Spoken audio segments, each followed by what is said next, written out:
another go-around of SDH John, hear you there. Pictures, always worth 1,000 words. Mine might be worth about 10. So that is how we are today. We figured we'd bust out just as a celebration of the tournament in and of itself. For those of you that haven't gone poor yet, go to Capelli. We got our Cabo Verde gear, and the boss is already stealing it. All right, so since it is a Friday, we always have to start it the only way we know how to start it. So here we go. No, that's the long version. That's the ending. I don't need the ending. I need the short version. The short. That's at the end of the show in about 2.5 hours. So now.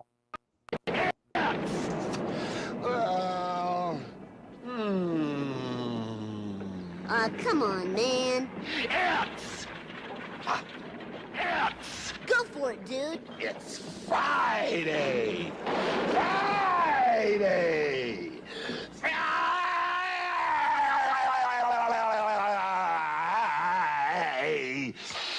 Day. Now we can start the show. John, hear you there. Thanks for dropping by as you always do. It's Friday. MLS is back. They'll take it from here.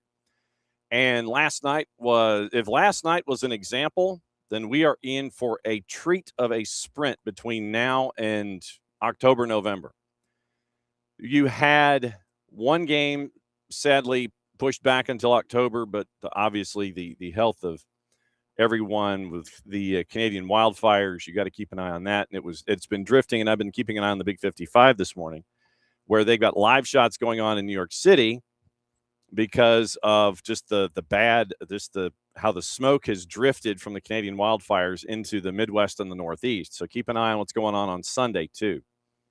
So because of that and the impact it was having on Chicago, and it was thick, the smoke in Chicago, it was pretty thick. So they've pushed the Vancouver-Chicago match back to October the 6th. So that'll create more schedule compression later on in the year. But you had 3 other matches last night. 2 of them had a lot of goals that made up for the first one. Our friend Jess Charman and Ian Joy were doing the first match at Stade Saputo with Montreal and Toronto, another go-round of Canadian Classique. It had no goals by 90 minutes. The other 2 did. We'll have highlights coming up here of those 2 matches from last night. We'll set you up for what's going to happen today. It is 2 matches. It is Atlanta United and it is Nashville SC. And it is also late night, El Tráfico. And so those are on a doubleheader from Big FOX. And we'll hear from Cooper Sanchez. Jason had a conversation with Cooper Sanchez, and we will hear a little bit of that. And for the full conversation, visit the Off the Woodwork podcast section, 92.9 The Game, and the Odyssey app, 929thegame.com. We're going to play a little snippet of it, but obviously it's been a very, very busy summer for Cooper Sanchez, and we will find out just how busy, at least a little bit with us. The full conversation with Jason and Cooper, 929thegame.com, and the Odyssey app and the Off the Woodwork podcast section. So here's the rundown for the morning. Rundown for the morning is as follows. From the Kaiser Permanente studios. Once again, thanks to Kaiser Permanente for all that they have done for us, all they are doing for us, and we could not do any of this without them. We can't thank them for their friendship and partnership ever since day one jumping in the door. So thanks to our friends at Kaiser Permanente from the Kaiser Permanente studios. It is Freestyle Friday here on SDH. Michael Parker is set to join us as our friends from Beyond Goals Mentoring visit for the first time in a long time, considering how summer can be a time where you want to take some time off. So we'll catch up with Cap on a couple of different topics, and we will find out what's on his mind heading into Atlanta United second half, the World Cup final, and mentoring questions that I have involving big events, handling yourself, emotionally, and navigating all the ups and downs of trying to stay in control in an environment like what you're going to hopefully be seeing in the Meadowlands on Sunday. Then we'll work our way through the rest of the weekend in Major League Soccer. We'll let you know what's going on, reset everything going on in all the leagues. And at 11 o'clock, we're going to be keeping an eye on something that is going on in the draws for championships. And so at 10 o'clock this morning, we're going to be kind of keeping one eye on a draw and then waiting for 11 o'clock to talk about the draw, because at 10 o'clock, it is and you can watch this live on a separate screen. So we recommend an entire, a multi-screen experience today. So coming up at 10 o'clock, it is the 2026 IFCPF Men's and Women's World Cup draw, 10 o'clock. That's going to be down at the training center, the National Training Center in Fayetteville. And coming up in mid to late August, it's 11 days, October 15th through the 25th, you're going to have I think it's the largest gathering of World Cup soccer involving cerebral palsy football that you've ever seen.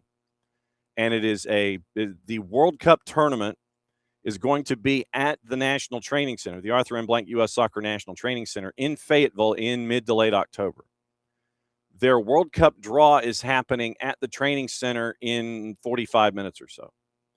So we're going to be kind of keeping one eye on that, and then we're going to catch up with the CEO, not Mercedes Monet, but the CEO of the International Federation of Cerebral Palsy Football, Ashley Hammond. Ash Hammond is set to join us around 11 o'clock. So whenever the draw is completed, then have some time to catch their breath. Added time at 11 o'clock, we're going to be joined by Ash Hammond, the CEO of the IFCPF, to break down the draw, what it means, and what it's like to have a place like the Arthur M. Blank U.S. Soccer National Training Center to host this kind of a World Cup. Group stage matches, 20 teams, men's and women's World Cup. First time it's ever hosted in the United States. 12 men's sides, 8 women's sides, 56 matches. And the women's tournament is going to be the largest women's cerebral palsy football World Cup in history of the IFCPF. So we're going to talk about all of that stuff. Ash Hammond's going to join us around 11 o'clock, and we'll break down everything going on when it comes to the IFCPF and the World Cup draw, which is going to happen at 10 o'clock. Catch up with Ash Hammond, the CEO of the IFCPF, at 11, and we'll break it all down there. So that's kind of what we're keeping an eye on this morning, at least during the live part, and we'll have all the other stuff to talk about. We will have all of your facts and figures and fun involving the third and fourth place games. And there is something that for opening kickoff I will discuss involving third place games. But that is the rundown for the morning. That is the rundown for the morning. We're going to get you ready for the weekend in a bunch of different ways. NWSL is rolling along. MLS is back. They'll take it from here. You've got the IFCPF at 11 o'clock, and you've got this World Cup thing that's going on. There's a championship game. Like I said, I don't know if you've heard about it, but it's going to be happening on Sunday. And if you are anywhere near a watch party, I know Decatur is having a massive send-off for theirs. Indigo Girls are going to be attached to the last day. And I think we're catching up with the city of Decatur on the 28th. So in about 10 days, we're going to let them catch their breath a little bit, come back in 2 Tuesdays, and find out about the city of Decatur and what they've learned about hosting this kind of stuff and having, I want to say, close to 160,000 people by the time they're done have an event of this import and have 160,000 people come into your downtown area. So we're going to catch up with the city of Decatur in 2 Tuesdays. But find your watch parties. I know that South Downtown is going to be crowded. And wherever you go, wherever you watch, if you watch from home, watch from home. Invite friends. If you watch from a watch party that is organized by a city or a restaurant, go and enjoy that too. Like I said, we're going to be in South Downtown, and AST is going to be on after the match, I think from like 6 to 9 on your Sunday. And then we will have one more work week of working straight. SDH AM weekend will be up and running one more time this Saturday and Sunday, 9:05 Eastern, across the network. It'll be obviously shorter because we're only talking about 2 games and we're talking about 1 game, but we'll have obviously a lot of other things to talk about. So SDH AM weekend will be up and running on Saturday and Sunday as well. But once again, Saturday you got your third place match. Sunday you've got your championship for the world. And find your fun, find your locations, and have a fantastic weekend celebrating what this city has done and what your favorite city has done when it comes to celebrating the World Championships. Morning Ropes and Morning Alex. And so obviously we've got some news across everything that we'll get into. Okay, so opening kickoff. Brought to us by our friends at Black Pitch Coffee and blackpitchcoffee.com. Starting your day with the most important stories in the game. Right way to start your morning. Black Pitch Coffee, part of the SDH community, showing up at events all over Atlanta. Try their home blend. Made with beans from Brazil and Guatemala. Heavy-bodied, notes of walnut, semi-sweet chocolate, a rich world-class finish. Opening kickoff powered by Black Pitch Coffee and blackpitchcoffee.com. I don't know if you saw this. And it was posted, by, and it was an op-ed, so I'll warn you now.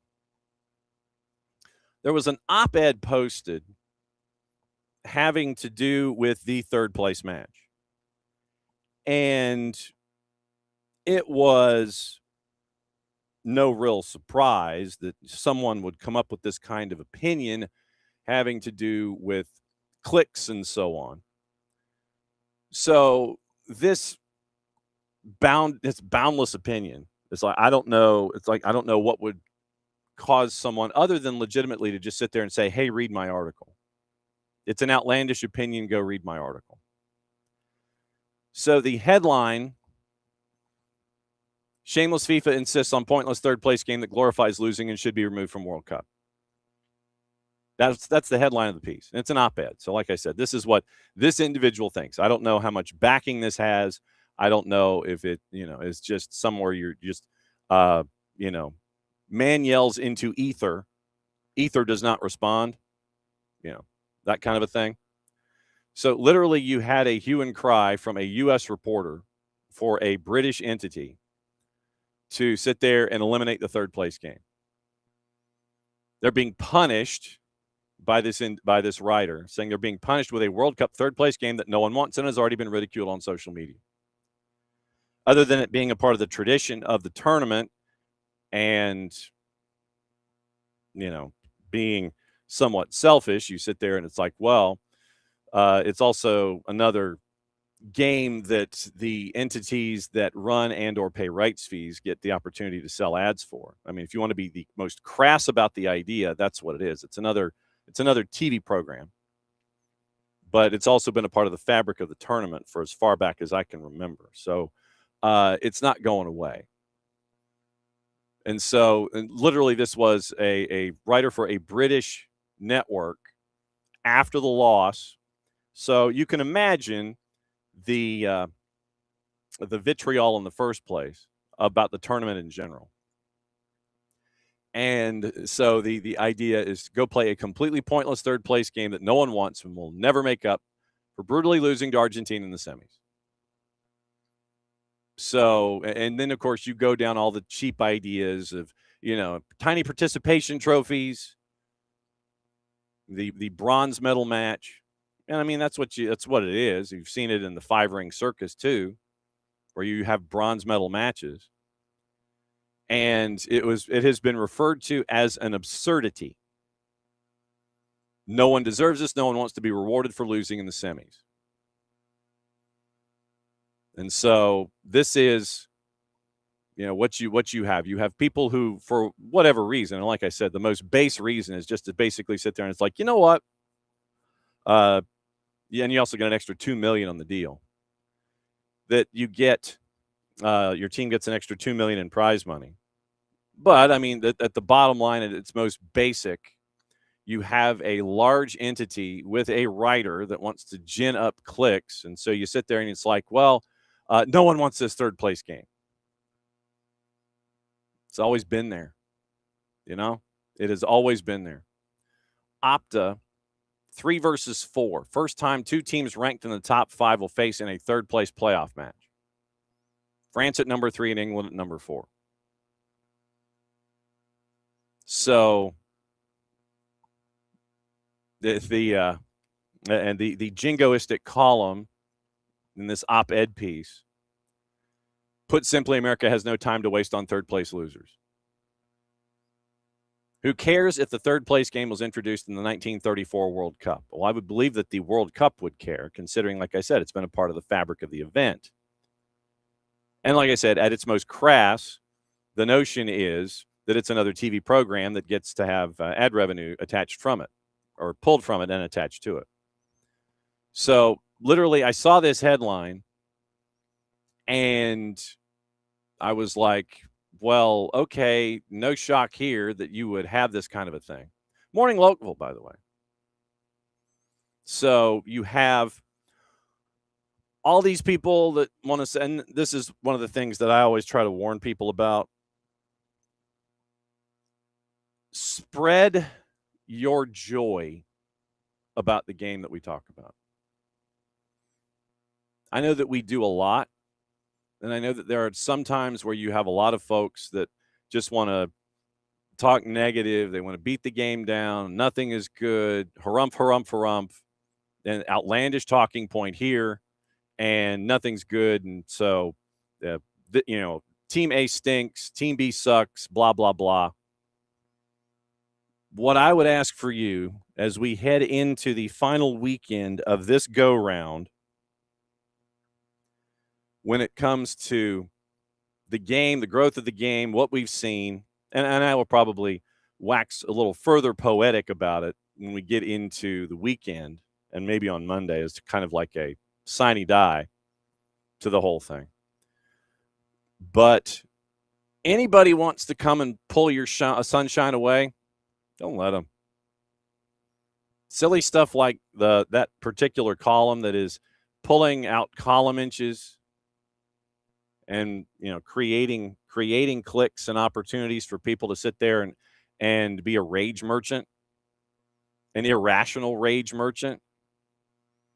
Just smile and laugh. Just smile and nod and go, bless your heart. And then we can all sit there and go, you know what happened in this tournament? Specifically in this city. And we talked about the numbers yesterday. Michael Parkhurst had to join us in less than 10 minutes. In this city where we are based, and this is just the downtown numbers, it does not reflect anything that is attached to any of the watch parties that were brought together by cities and counties outside the perimeter when it comes to where we are here at SDH HQ. This does not include what happened in Chattanooga with the Spanish national team, or Augusta, or Columbus, or Macon, or Savannah, or any place that you might have seen that a watch party or a gathering is taking place. What this tournament did and is doing for 2 more match days is reminding us where the game has come from and where it is going.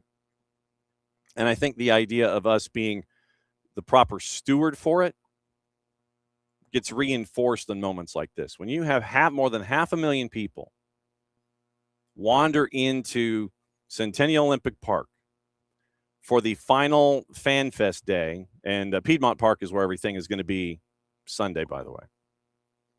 When you have folks wandering into Centennial Olympic Park to the tune of 500,000, north of 500,000 folks, 544,000 people, I think, were at Mercedes-Benz. So we can call it Mercedes-Benz now. Tournament, no more tournament matches. So at the Benz, you had over 540,000 people. A block down the street, you had another 500,000 for presentations and Fan Fest and that block party. And like I said, in Decatur, you're going to have another 160 for what they've done over a 6-week period with all of their watch parties. All the different teams, 12 different national teams played in the Atlanta area, played in Atlanta for the World Cup. 12. And we went over Mike's rankings of games and everything, and he had like 5 that were ranked number 1. It was like 1 A, B, C, D, and E. And you look at those 8 matches, and you look at the folks that came to town. You can sit there and stare at Argentina all day long. Argentina took over underground Atlanta, and you had 10,000 people there twice. You had Las Palmeras there twice, I believe. The boss got hooked on Las Palmeras because of not knowing what cumbia music was and finding out about Las Palmeras and finding out about Argentina. And she was open to this from the absolute beginning. I wander over to her, and she's wondering what this music is, and I show her the Copa Sudamericana halftime. I think it was the halftime or the pregame. And when when you have that presentation and those kinds of reminders about how Argentina fans just wander up and down the street and it's gorgeous visuals, and it shows you what it means to them as a group and as a country. We got to see that twice. We got to see that with Spain more than once. We got to see that with DR Congo more than once. We got to see that with Haiti and Morocco and Czechia and Saudi Arabia and South Africa and Uzbekistan and all of these different places. And I know I left some out off the top of my head. But all of these different cultures, all of these different diaspora, all these different places on the grid where these teams are located, all coming here and turning the city into a party multiple times over for a 6-week period. So if today's the 17th, 47 days. If you go from June 1st, what's 47? 2 days away from 7 weeks. All of this stuff in one place. And we were all a part of it in our small way. And even if we weren't directly engaged or involved, it's something for us to carry forward to grow the game about. To see all these different cultures and see everyone coming together. And even when you had the semifinal of Argentina and England. Lynn, I'll get to your question in a sec. When you got to see all these different things happening here in the home for soccer, Soccer City, USA. You've got the national team headquarters. You had 8 matches in the World Cup. You had the Fan Fest to beat the band. Anybody wants to come at you with any kind of negative-ish, smile and nod, bless your heart. And if they're missing out, they're missing out. But we're all going to grow the game. We're all going to bring it forward, and we're all going to sit there and we're going to go, this is what the game is now on a worldwide level. And we get to share it. And we had the opportunity to share it with a lot of different folks that we may not have ever had the chance to share it with and may not have had the chance to share it with again until maybe 2031. That kind of stuff. So that is my missive to all of you. Anybody comes at you with any kind of negative-ish, don't let it get to you. We're growing the game here. You're all part of it. You're all growing the game. We're growing it together. And to be able to be in an environment where you can do that, it's a true blessing. That's opening kickoff, brought to us by our friends at Black Pitch Coffee and blackpitchcoffee.com. Starting your day with the most important stories in the game, the right way to start your morning. Black Pitch Coffee, part of the SDH community, showing up at events all over Atlanta. Try their home blend made with beans from Brazil and Guatemala, heavy body, notes of walnut, semi-sweet chocolate, and a rich world-class finish. Opening kickoff, powered by Black Pitch Coffee and blackpitchcoffee.com. Don't let anybody take your shine. Lynn wants to know if we still broadcast these on Mixlr. These are broadcast on, the Twos games are on our Mixlr channel. And you can go to soccerdownhere.net and go to the Listen tab. And whenever we have anything that's going out to our Mixlr channel, you'll know it. You go to soccerdownhere.net, hit Listen, and then you'll know what's heading out to the Mixlr channel. The morning show and all of the other shows themselves, they are on Twitch. They are on the 280 character app. They're on the YouTube channel. And the audio after the fact is put on our main podcatcher, which is on Spreaker. But it goes out to all of the podcatchers. You know, pretty much name your favorite podcatcher, iTunes, whatever. It's there. So wherever you consume everything here in the SDH universe, it is on our platforms and on our social media. The live games, the high school, the tournaments, the Twos, Atlanta United 2, and we've got their matchup with Huntsville coming up tomorrow night at 8, pregame at 7:30. Those are on Mixler.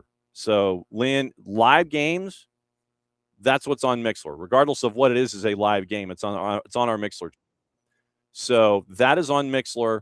Everything else that we do is on YouTube and X and Twitch and archived and put out to podcatchers. Okay. It's been a while. It's been a while since we have seen this individual because, summers are like for vacation and stuff, or like taking family and friends to, tournaments and things, not playing enough golf. So we go to our resident mogul in training. Good to see you, sir. It's been quite a while. Sure has, John. Great to be back on with you. Well, I mean, so what have you been up to, sir? ? Softball, baseball season Mm-hmm. in full swing. So a lot of that. Mm-hmm. So got to 2 World Cup games this summer, which was fun. Okay. Including the match 2 days ago at the Benz. Oh, and you didn't say hi. You and humanity. Were you the one in the middle of the mosh pit for Argentina? Was that you? I'm a big mosh pit guy. Yes, absolutely you are. Mm-hmm. Yeah, you Beavis and Butthead. You go like this, and you're just sitting there, and you're doing that in the middle of the pit. I know you. Yeah. Don't think I don't. Exactly. Yeah, that's been about it. Okay. I don't blame you. You catch your breath and get ready for the sprint after this. All right. So since I was talking about World Cup leading into you, and I was telling everybody that with what happened here in this country, there was an article that was posted, and it was an op-ed piece. So, it's somebody basically sitting there filling up column inches and trying to get clicks, that there shouldn't be a third place game. Those 2 teams, they don't want anything to do with it. They lost, the only thing missing was a harumph, It's like, we don't need a third place game. They don't want the third place game. They don't need to have anything to do with it. And I was telling folks, it's like, look, somebody says something like that, just sit there and nod and go, bless your heart, and move on. Don't let them get to you about what this last 7 weeks has been in this country, about being able to grow the game and share the game with folks, and you being in the middle of the mosh pit with all the Argentina fans. I mean, that's what it's all about, other than, the off the field stuff. It's about learning about other cultures, seeing all of the other diaspora, and seeing how they embrace the game. We get to learn from it. We get to share, and we get to move forward with it. I mean, so what is the vibe been like for you watching and going to these matches? Yeah, I think you're spot on, John. I think it's been incredible to just see the different fan bases and how they celebrate soccer and the passion that they have. And also, I think when you just bring positive energy, how contagious that can be. And, find things that you have in common with people. So like, the Scottish just took over the Northeast for a little while. Yes, they did. They did such great things in the Boston and Rhode Island area, and the community loved them and loved having them. So it was just awesome to see. And obviously the Norwegians, the Dutch, there's just so many awesome fan bases. Obviously Argentina has got a huge fan base, and the vibe that they bring, but every little group, I see your sweatshirt and what they did in tournaments. So yeah, I think it's just, that's what sport's about. And honestly, obviously the build up to the tournament, there was a little bit of nervousness of what was going to occur here, what could occur. Yeah. But the soccer took over, and it's been a great tournament. When you get, how much mentoring have you been doing over the summer? Let me ask that. Not a ton, which has been great. A lot of kids have been taking time away, taking time off, enjoying the World Cup. So we've done some check-ins with some kids, but the schedule has been very light, which has been great. Yeah, and the reason I ask is because of the lessons that you can bring from the World Cup to your mentees, whether it's about togetherness. We see the fans and how they respond, togetherness as a group, not giving up. You look at Argentina, that's like the number one example. Just because you're down doesn't mean it's over. when you look at the World Cup, what are some of those things that you're taking as a mentor that you can share with mentees from what you've been able to watch over the last 7 weeks? Yeah, totally. I think there's a couple. One is Messi and Mbappe both missed penalty kicks, right? Yeah. Within a couple days of each other. Mhm. And yet they both went on to score goals later in that game and help their team win. So that's a good one. Not only that, but the first game that I was at was Argentina-Egypt. Oh, And Egypt were phenomenal for 70, 75 minutes. And Messi was bad. He wasn't even just like, okay, he was bad. And then he turns it around, right? He gets an assist and a goal and helps his team turn that tie around and win the game. And so I think there's a lesson in that too, of like, hey, you're not always going to be at your best, but can you stay with it? Can you dig through? Can you stay focused and be ready for that next opportunity? So he does it obviously so well. I think that there's a lesson in knowing your role. And you look at Spain and their comeback, or not comeback wins, but their late wins. And I can't remember the striker's name, who's now come off the bench and scored 2 game-winning goals. Oh, Mikel Merino. Right. So, just because you're not starting doesn't mean you can't, be the star and the game winner, right? As long as you have a good attitude coming off the bench. So, there's a lot. The underdog story of Cape Verde and, pulling off the impossible, right? Even if you're going against the best team, doesn't always mean that you're going to get rolled over.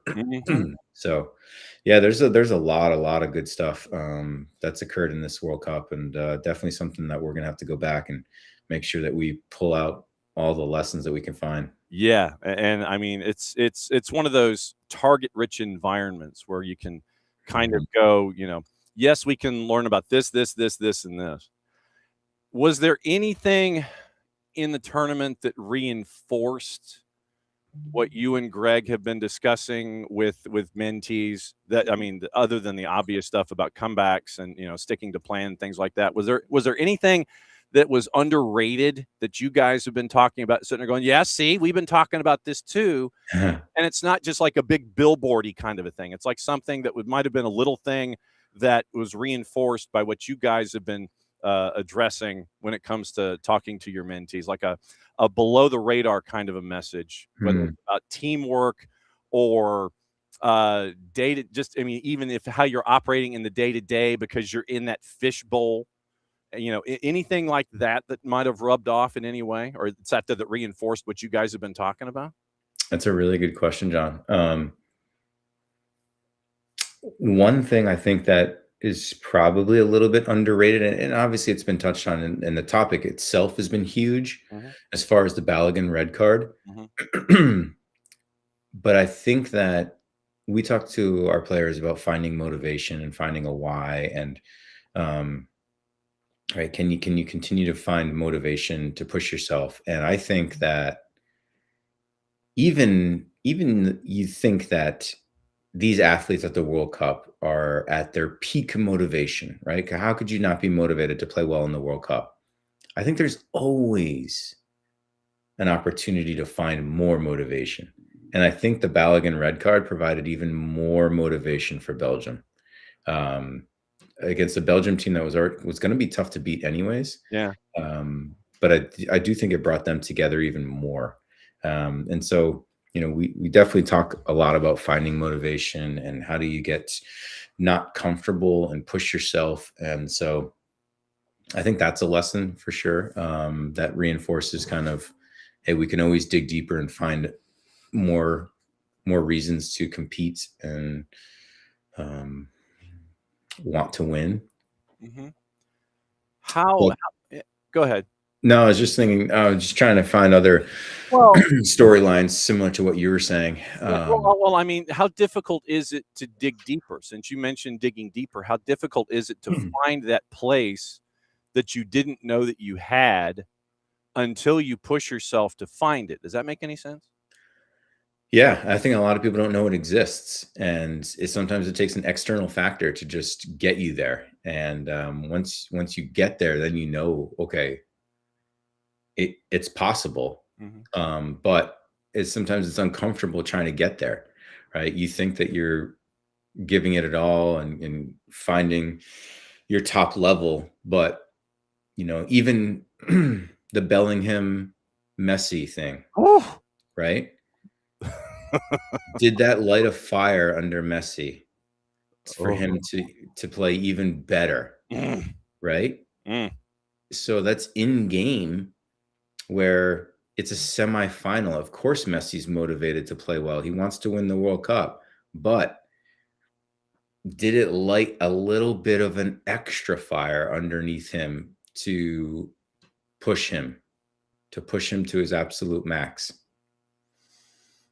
I mean, and when you see the ISOs come out of that conversation, and then you see you see Bellingham smiling, walking away, and then you see Messi sit there, and he's just like, Mhm. okay, it's like, yeah, all right, I see where you're coming from, and literally that was one of the largest examples of poking the bear recently that I've seen. It's like you know that someone's already there at 100%. And then all of a sudden it's like at 100 plus. You know, you hit that extra gear and it's like, all right, fam, it's on. All right, I see where you're coming from. Mhm. That to me, that literally is like you know, when you're growing up on July 4th and you know you go across the state line and you get the illegal fireworks and then you come back and you bring them to the house and then you're sitting there and it's like, well, hey, you know what, maybe if I held on to this Roman candle and lighted it and see what it does, you know, maybe if I just put all of these fireworks in the middle of the driveway and just threw a match into all of it, then we'll see what happens. That seemed like that was what that was for me. That's like sitting there and it's like experimenting and then you just throw a match and then you don't know what the size of the explosion is going to be. I thought that Bellingham, while I know where he's coming from, considering he's confident as a young player, that's not really something you want to do. You don't want to set that kind of a fire in your driveway. And that's what I think kind of happened, at least with Messi. I agree. That's why exactly why I never really talked a lot of junk on the field. Don't need to motivate strikers more. It doesn't I think there's more of a chance of that than you are of getting in their head. Yeah. The players at that level, there's very few I feel like you can get in their head and cause them to play worse. I think it's more going to backfire and cause them to play better.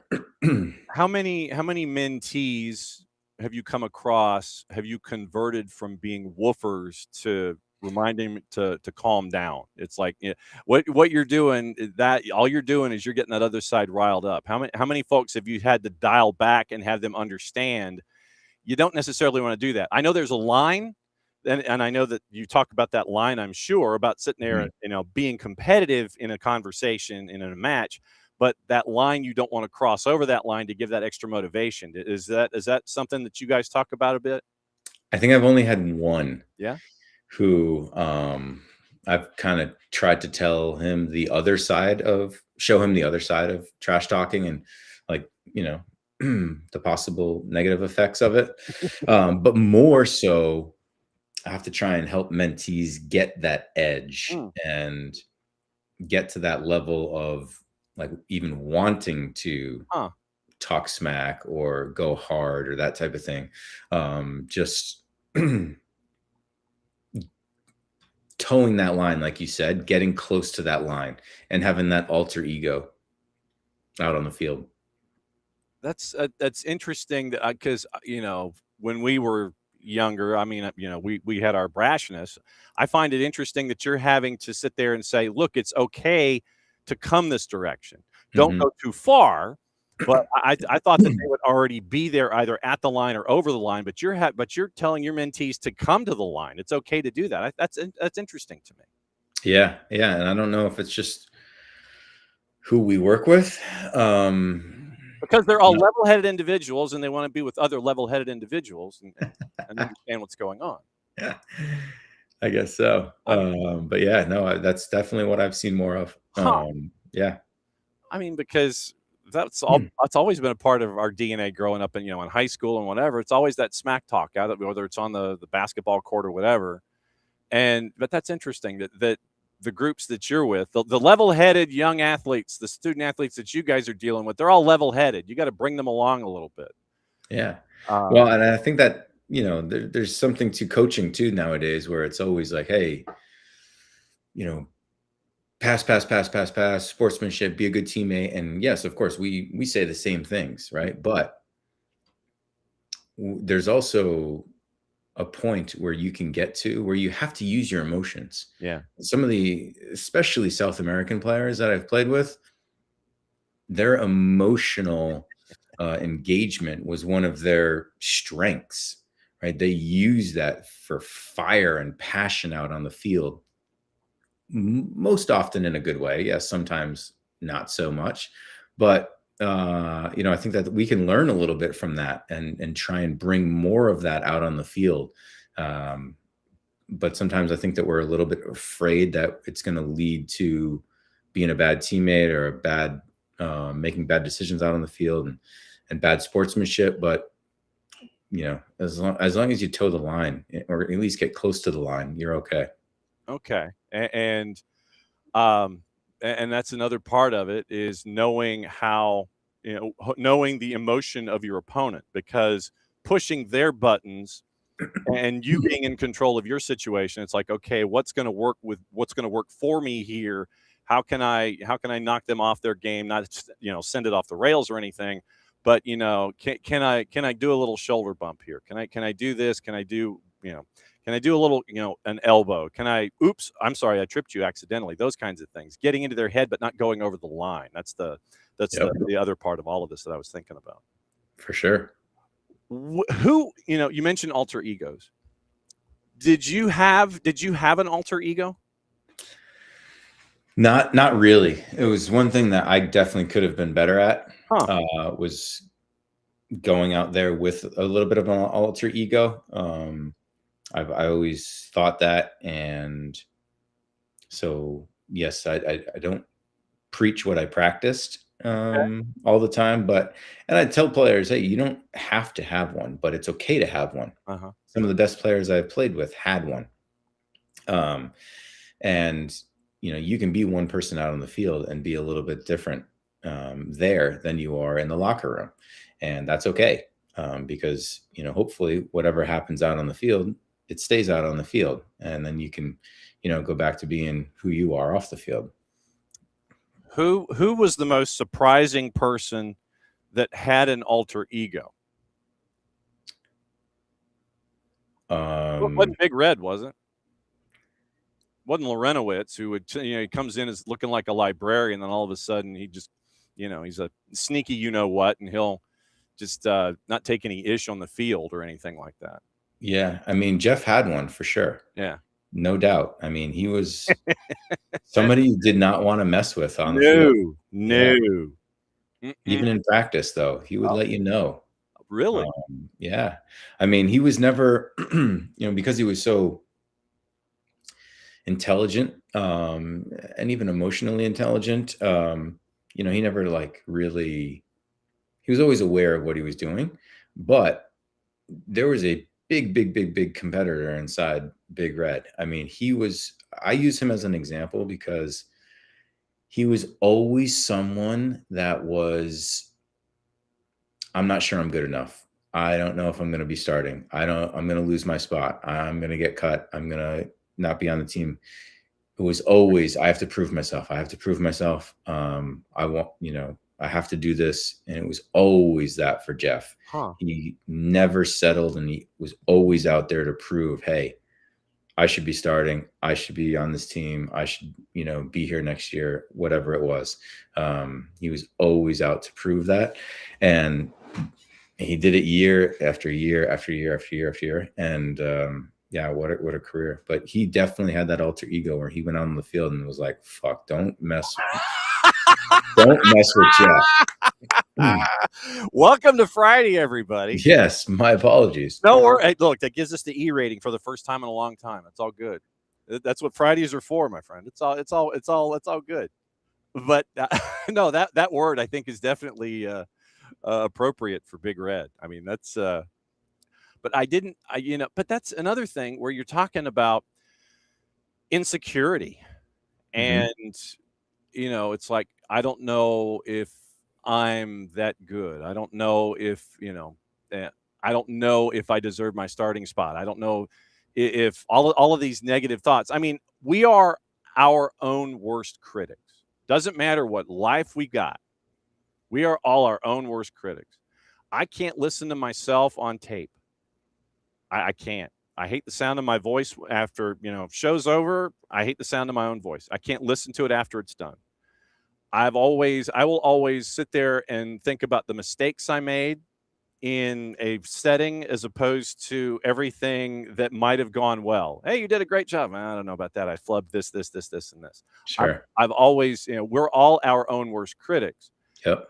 So when it comes to mentees, I don't know if when they're, teenagers, I imagine that they're thinking the same things, peer pressure, and we've gotten into that too, being a part of it. But it's just trying to, I would imagine, steer them away from a natural thing while they're trying to compete. It seems like, you want to drag them away from that idea of, you are good if you continue to apply yourself. Don't get wrapped up in all of that negativity because it can affect you the other way if it's not a motivator. And so I would imagine that you and Greg are having these conversations about trying to make sure that you use that kind of insecurity and try to turn it into a positive instead of having it weigh someone down who's so young. Totally. Absolutely. And there's always two ways to look at everything. And that's absolutely one of the things that we talk mentees a lot about, because it's so easy to come off a game and say, hey, I wasn't good enough. I did this wrong. I did that wrong. And, that's why we try and tell them, hey, think about some positives first. And then, you automatically know the negatives. You remember the negatives. They're in there. But force yourself to focus on some of these positive things and use them as motivation rather than, straight negatives of, oh, you weren't good enough. Oh, this is room for improvement. Oh, here's how I can get better for next game. Here's what I need to do better, this week in preparation for next week, those types of things. So yeah, for sure. They're all motivating factors, but you have to be willing to look at it, accept it, see it, and learn from it and grow from it. Because otherwise, we can't take those next steps for sure. How willing are mentees these days? Pretty willing. Okay. I think so. They most of them want to get better, right? That's why they're working with Greg and I. And so they are great when we're watching video together, and we're pointing things out to say, hey, maybe do this, maybe do that. Right? We talk about different plays and why we did this or why we do that or what else to look for. So I think that they're willing to learn and grow, which is amazing. I tell them, like, hey, that's one of your biggest qualities in life is be coachable, right? Be open-minded and coachable, and it can take you a long way. Even professional soccer players need to be open-minded. I've talked about this before when I joined Atlanta United and Tata was playing so much different than I had ever played before. And it was uncomfortable, right? And be open-minded to the concepts and what we're doing, right? And how do I have success within this system? But most of the mentees, I think, adapt really well to that. Okay. Since you mentioned it, I'll open the door. MLS is back. They'll take it from here. Yes. And they're in Atlanta's in Nashville tonight. And Nashville, with their Hydra, for lack of a better word, when it comes to Surridge and Hani Mukhtar and now Christian Espinoza, that's a tall order for a team that is instrumenting change. There are some players that are going to be coming in to help out at the back, but they're at the mercy of the lawyers and the governments at the moment, and it should be maybe a week or so before those new faces start coming in. But you're having the younger players that we've seen from their time from the academy. They're stepping up. Cooper Sanchez, who we're going to hear from in a bit, he's on the U20 roster. You're seeing Jay Fortune, Matt Edwards, Will Riley. All of these younger players that have come up through the academy helping out as a part of this process. It's a team in transition right now, but you get a fresh start in a very difficult environment where you might be a little shorthanded with injuries and such. What do you think about the second half of the season here for United? Yeah, it's a tough game to start for sure. But honestly, I think it's better for these younger players to play away.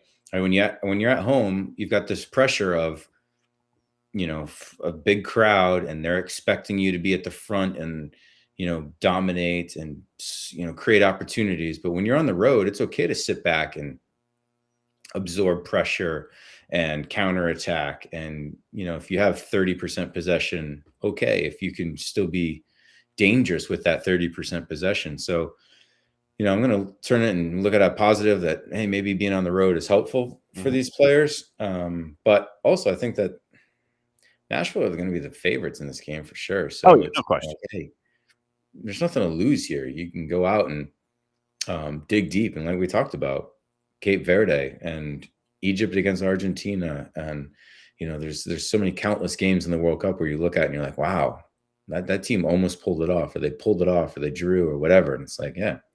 DR Congo against Argentina, where they were trading haymakers and all this.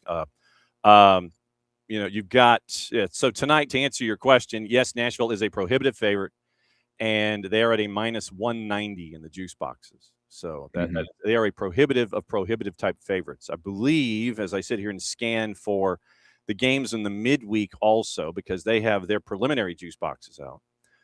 That is the largest favorite on the board, and Nashville is also the largest home favorite on the board in the midweek when Montreal goes and plays there at Geodis. So that is, yes, so they are a large favorite, but understandably so with what they're able to do on offense, especially. But I do think that the bigger picture for the second half, I think that Atlanta United are obviously making some changes and want to give it a go.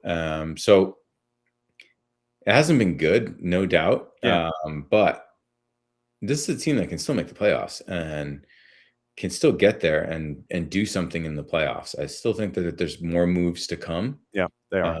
So I think everything's still there to play for. And I think that the pressure should still be on them to, hey, this is a playoff team. Let's not settle that the season's not over. Right. That's what I'm saying. Yep. Looking at the numbers to get into the playoffs, literally you're 8 points out of a playoff spot. So it's 4 wins. I mean, you probably are going to have to average 2 points a match between now and the end of the year, but you've also got a match in hand. So if you take care of that match in hand wherever, that puts you 5 points out of a playoff spot. So, I mean, that's navigable if you take care of business with that match in hand. All right. So now that Deacon has been staring at you, wondering when you're going to stop talking, what is going on at Beyond Goals Mentoring now that we're kind of getting back into school? What's the latest with BGM? Yeah, quiet summer, which has been really nice. Greg's been traveling here, there, and everywhere with his boys. So I've got a camp here in Columbus with Darlington Nagby and Jonathan Mensah. So we're doing a captain's camp where we're talking about leadership stuff as well as on the field working with kids. So I'm excited about that. You're going to get Darlington to actually say more than 3 words in a sentence? Yes, I will. Good. 100%. Excellent. Yes. I think he's got a birthday coming up this week. This weekend. Yeah. What do you get the man that says nothing? A GIF. Not a gift. Send him a GIF. Get him like the Bryan Cranston mic drop GIF or something. Yes. Like, yes, here, use that and see what you think I'm trying to mean by all this kind of stuff. As always, my friend, it's great to see you. Great to catch up with you and pick your brain about anything and everything going on in and around the planet. Who's going to win on Sunday?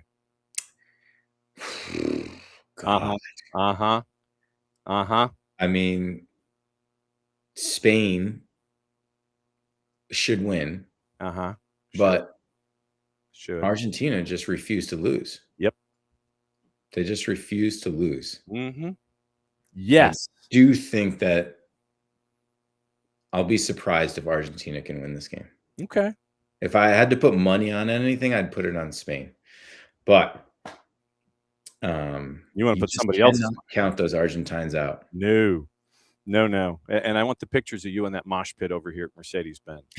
Like I said, as always, my friend, it's great to see you. We'll catch up soon, and enjoy the rest of your weekend, and we'll catch up with you before you know it. Sounds good. See you, John. There goes Parky. Got us our E rating for the Friday. That's $1 in the jar. Nicely done by Parky. All right, so here's the MLS section of the program. And Atlanta and Nashville, we talk about that one. And we know what Nashville brings to the table. Once again, we know that offense is top-notch. We know that offense is 31 goals, and the defense, the defense being as underrated, and I think it's underappreciated.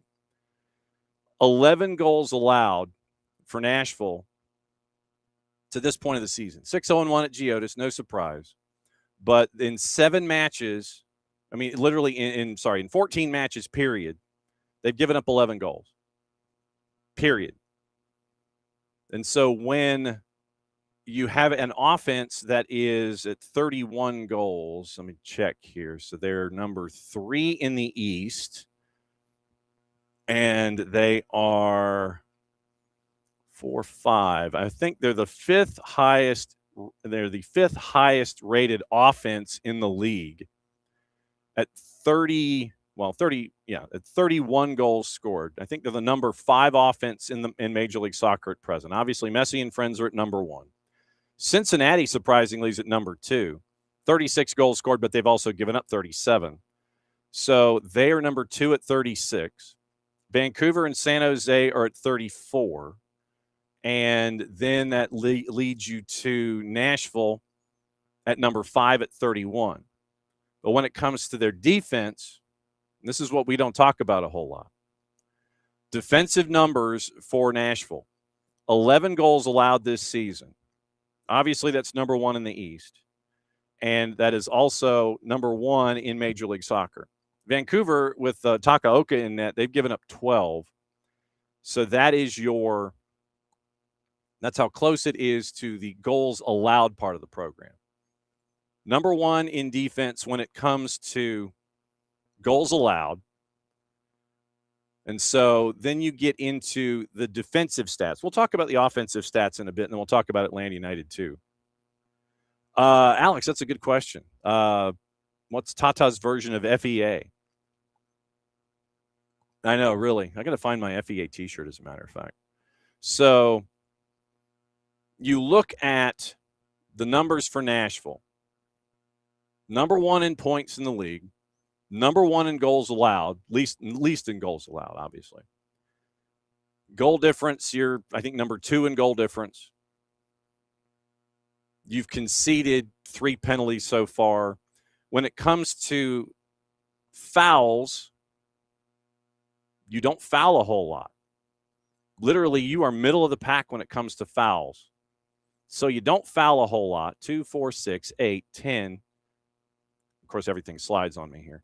2, 4, 6, 8, 10, 12, 14, 16, 18, 20, 22. You're 22nd in fouls committed. And you are fairly commensurate when it comes to, so 30, 20, 20. You're 25th in cards. So basically, you're 25th in yellow cards with 26.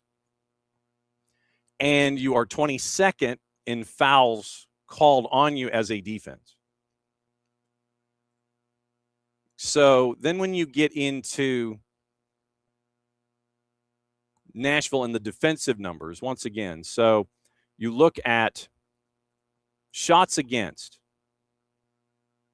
Nashville is way down there. They don't give up a lot of shots. They are next to last in the league in shots allowed. Next to last in the league in shots allowed. 30 teams, they are 29th in shots allowed. So they don't give up a whole lot of shots. They average giving up 5 shots a game. 5. So it's actually it's less. It's better than that, because so shots against, 55 shots in X number of matches. So hang on just a second. So I'm getting my math done. It's like, and I'm sorry, DR Congo, I don't think was a part of what we've seen. So, all right. So Nashville, 14 matches, 55 shots. So that is 4.5 shots a match. Well, actually, 4 is 56. So they give up 4 shots a match. 4 shots a match. Morning, Jordan. And tonight, with a team that doesn't foul a lot on average, a team that doesn't get a lot of cards on average, and a team that doesn't allow a lot of shots, this is going to be the challenge for Atlanta United. And Jason and the Hoff talked about this in their pregame thought patterns. And it is trying to make sure that you can't, Nashville doesn't want to create any lanes for you to shoot. So for Atlanta, conversely, you're going to want to spread things out. You're going to want to make things go sideways to create gaps so you can have folks who can create cut inside. So that's what you're looking at, for at least from a surface standpoint. Nashville gives up 4 shots a game, haven't given up a lot of goals, less than a goal a match, and they don't foul. They don't foul a whole lot, and they don't get carded a whole lot. So the key for Atlanta, like we saw in the matchup in the friendly against Sporting Kansas City, spacing. Don't turn this into bumper cars, because in confined space, that should benefit Nashville in not allowing any shots to be taken, or if there are shots taken, then you end up with blocked shots. And so Lynn is asking about the attack and what we'll look at with the younger players. And we'll hear from Cooper Sanchez in a bit. So spacing, have Nashville work for it from sideline to sideline to create opportunities for your offensive players with pace to cut inside, to be able to take advantage of the lanes that you create by being wide. Don't have folks in the same amount of space bumping into each other, because all that does is benefit Nashville and their tight defensive structure anyway.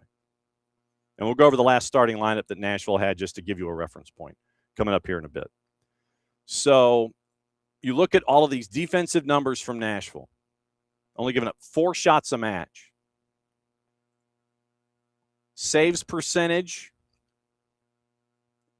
that's not correct. It's like Atlanta, 194.4. I don't quite think that's close. But when it comes to clearances, Nashville's kind of middle of the pack, maybe lower half. 99 clearances in 14 matches. So you're looking at, say, 7 clearances per match. Mention the number of fouls that they've not really committed. And once again, fouls, they're actually below Atlanta in number of fouls that they've committed. They average 14 into 156. So that's what, 11 fouls a match, 4 shots allowed, just to give you an idea. And Atlanta doesn't foul a whole lot either.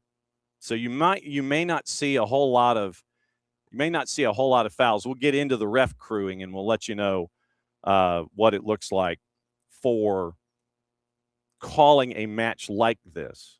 So we'll get into who's in the middle and what it looks like when it comes to what to expect in the matchup tonight. So that's what you're looking at defensively from Nashville. So Nashville, once again, like I said, they're locked down defensively. They play it tightly, and they are just insane with what B.J. Callahan and that crew has been able to give you this season when it comes to Nashville SC.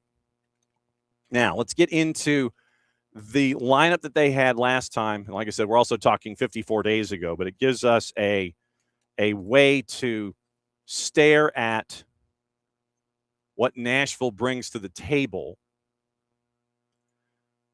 in a lineup sense. So last time out, they're on a 3-game win streak. They beat NYC 2-1. They beat LA 3-2.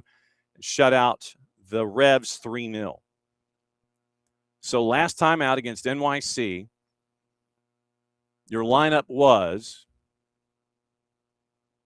Espinoza, Mukhtar, and Warren Madrigal up top. And so this is, once again, you're getting ready for World Cup and things like that. But it also speaks to the depth that they have on their roster. Midfield 3 was CupAM, Acosta, and Matt Corcoran. Your back 4, Lovitz, Waleji, Palacios, and Reed Baker-Whiting, which was a sneaky good pickup for them in this season. And so then obviously your subs, and boy, did you have a short bench last time that you played NYC, or last time that you were out. Surge, Muil, Brunette, Bauer, Joe Willis, your backup keeper, Jack Marr, Jordan Knight, Shaq Muhammad, Wubens Passius. That was your roster last time out against NYC. So then we go back to the matchup against LAFC, which is probably a better indicator. Hani Mukhtar had the hat trick, and this goes back to May 17th. So the lineup then against LAFC, Mukhtar had the hat trick, Martinez and Bouanga scored, and it was 3-2 your final. So your lineup then, once again without Sam Surridge, Espinoza, Mukhtar, Madrigal up top, CupAM, Acosta, Corcoran, Baker-Whiting, Palacios, Waleji, and Lovitz.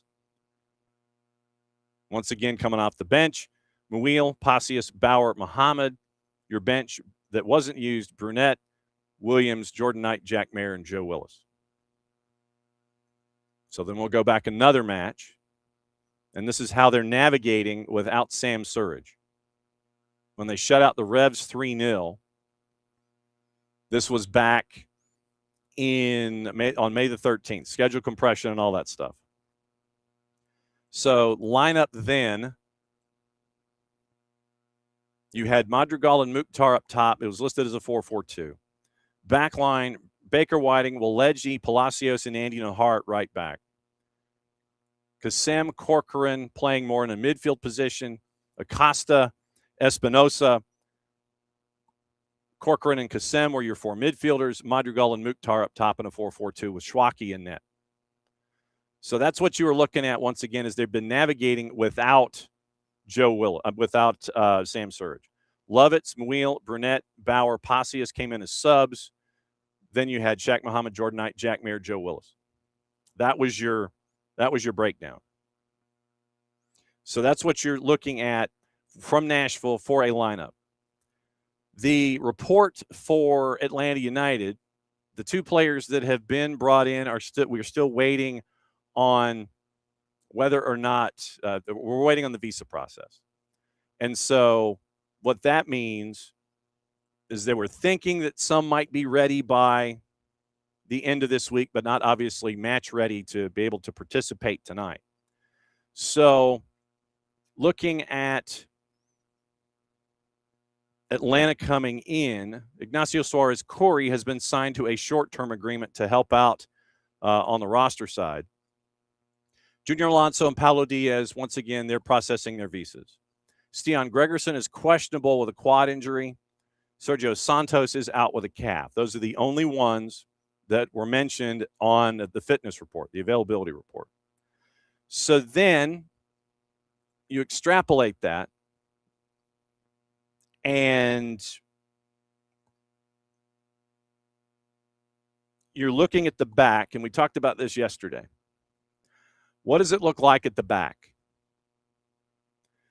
Does it mean you're probably in a perfect world are going to have a combination of, if you stick to the 4-2-3-1, but if they have two attackers, you're probably going to have your 6 drift back and be in a back 5 at times. It's probably some combination of, depending on the health of Stian Gregerson, Baez, Matt Edwards, Gregerson, Ronald Hernandez, and Tomas Jakob. So somewhere in that combination. 2 in front of them, probably, once again, some combination. It probably is Tristan Muyumba and Cooper Sanchez. Then you would, or Jay Fortune, and then you would have in your midfield either Cooper or Jay, and then the other question up top. Obviously, you'd have Miguel Almiron. What does it look on the left? Where does Alexi go? Where does Miggy go? Is Latte Lot on the right-hand side? And is your winger, Jay? Is it Luke? That's what you're trying to figure out. So brought up Ignacio Suarez-Corey as part of the short-term agreements that you have. And keep an eye on that. Obviously, that means that Ignacio Suarez-Corey is not available for Atlanta United 2 for their matchup in Huntsville on Saturday night. Well, he might be, because Huntsville is probably just an hour and a half down the road. So depending on number of minutes, Ignacio Suarez-Corey gets the engine warm in Nashville tonight, goes down the road to be a part of things in Huntsville on Saturday night. We'll have that one for you on the network, and that one will be at 7:30 pregame, 8 o'clock, shortly after 8 Eastern kick, Atlanta United 2, Huntsville City Football Club. I'll have the call for you on the network on that one. So that is your 2s/ first team update. So, Lynn, what we're seeing from Cooper and Jay, and we're going to play that interview, so this gives me a chance to play this.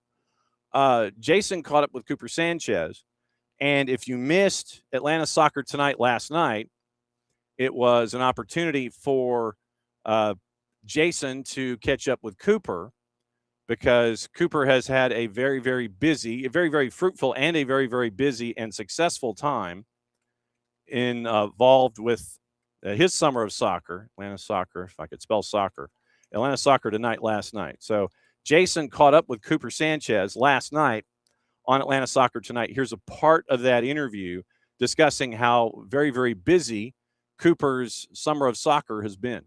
We caught up at national team camp.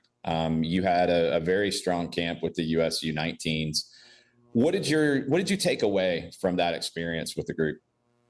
Yeah, it was my first time with the 07s now in a camp, so playing in Europe for the first time. Obviously, I've played against a lot of them from the academy days, because I always played with the 2007s, so getting to see some of them and actually get to play with them now was a great experience. And the facility and out in Fayetteville made it even better. It's like everything you could ask for. Every resource is available there. Top class facility. So no, it was a fun camp, and getting to play against a team like Japan as well, for them to come to Georgia was a great experience as well. And we got to eat lunch with them after, and cool. Connect and bond with different countries and stuff like that. So that was a really fun match. Japanese football is so fascinating to me in the way that they play, and it seems like the way that you play, and in our conversations, the way you see the game, you would bond on the field with Japanese players pretty well. Yeah, I agree. I'd say they're very technical, very smart players. They, know when to move. They're always, looking at each other, kind of in like correspondent. Like even our coach Gonzalo was saying, it's like almost like a ballerina set. Like they're always looking at each other, moving off of each other. And yeah, they're very, very smart and technical players. And I've played against them, I think, 3 times now. And it's been the kind of the same play style every time. They want to have the ball, they want to play, and, they're not afraid to do that. So yeah, I would agree. I think I would bond with them. on the We've field. had this conversation about Atlanta United, and I think it's something that I've talked about a lot this summer with the U.S. men's national team, and a play style and a consistent style of play and something that you can replicate. Do you feel like with what you're seeing in national team camps and what you saw from the senior team in the World Cup that the U.S. is getting closer to that kind of play style that is consistent across all levels?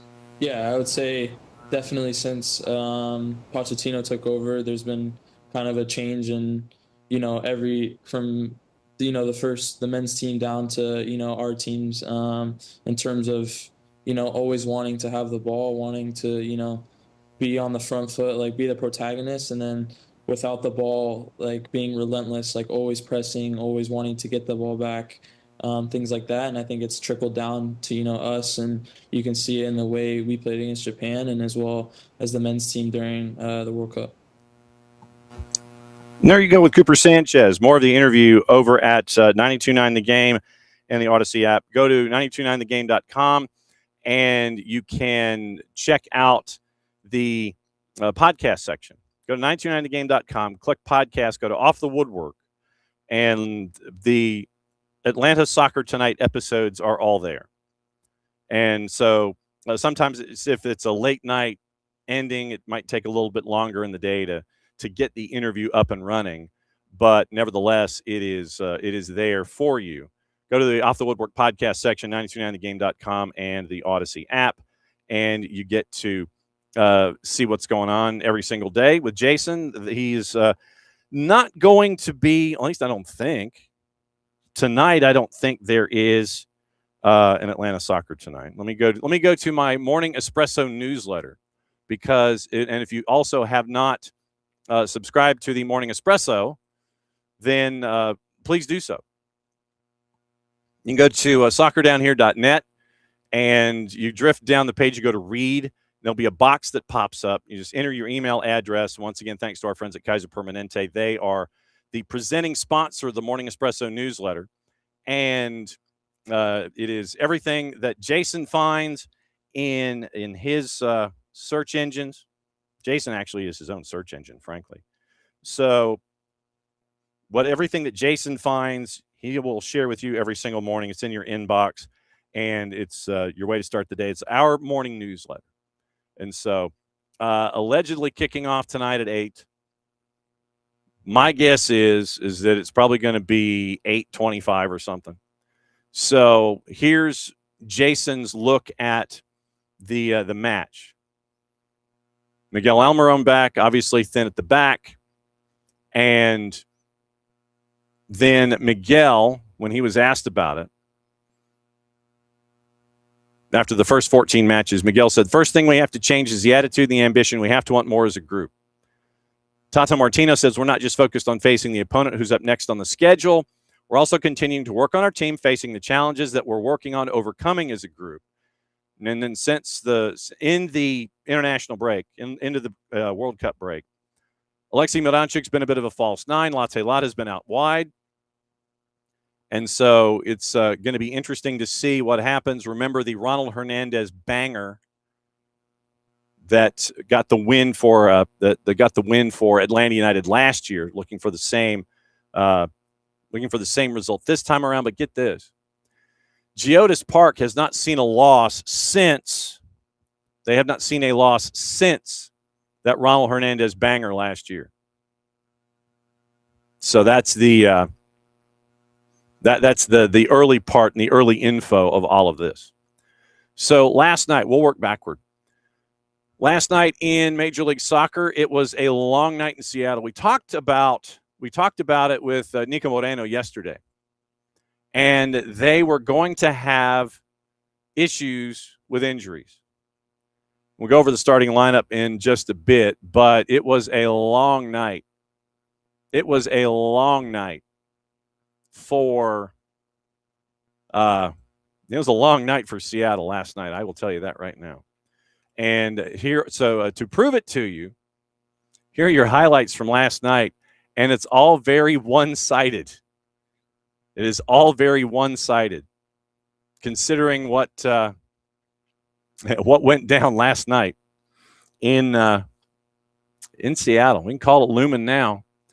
But it was a very, very busy night for Portland in a good way. It was a very, very busy night for the home team in Seattle in a bad way.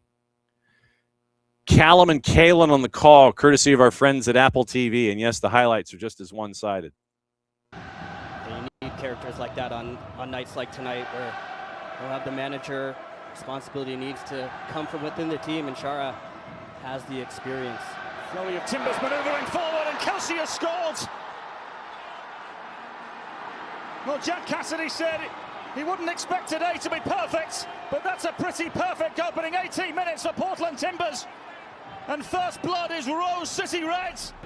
So DaCosta and Lassiter over the ball. Towards the back post they do go. By across the face of goal, it goes, it's 2!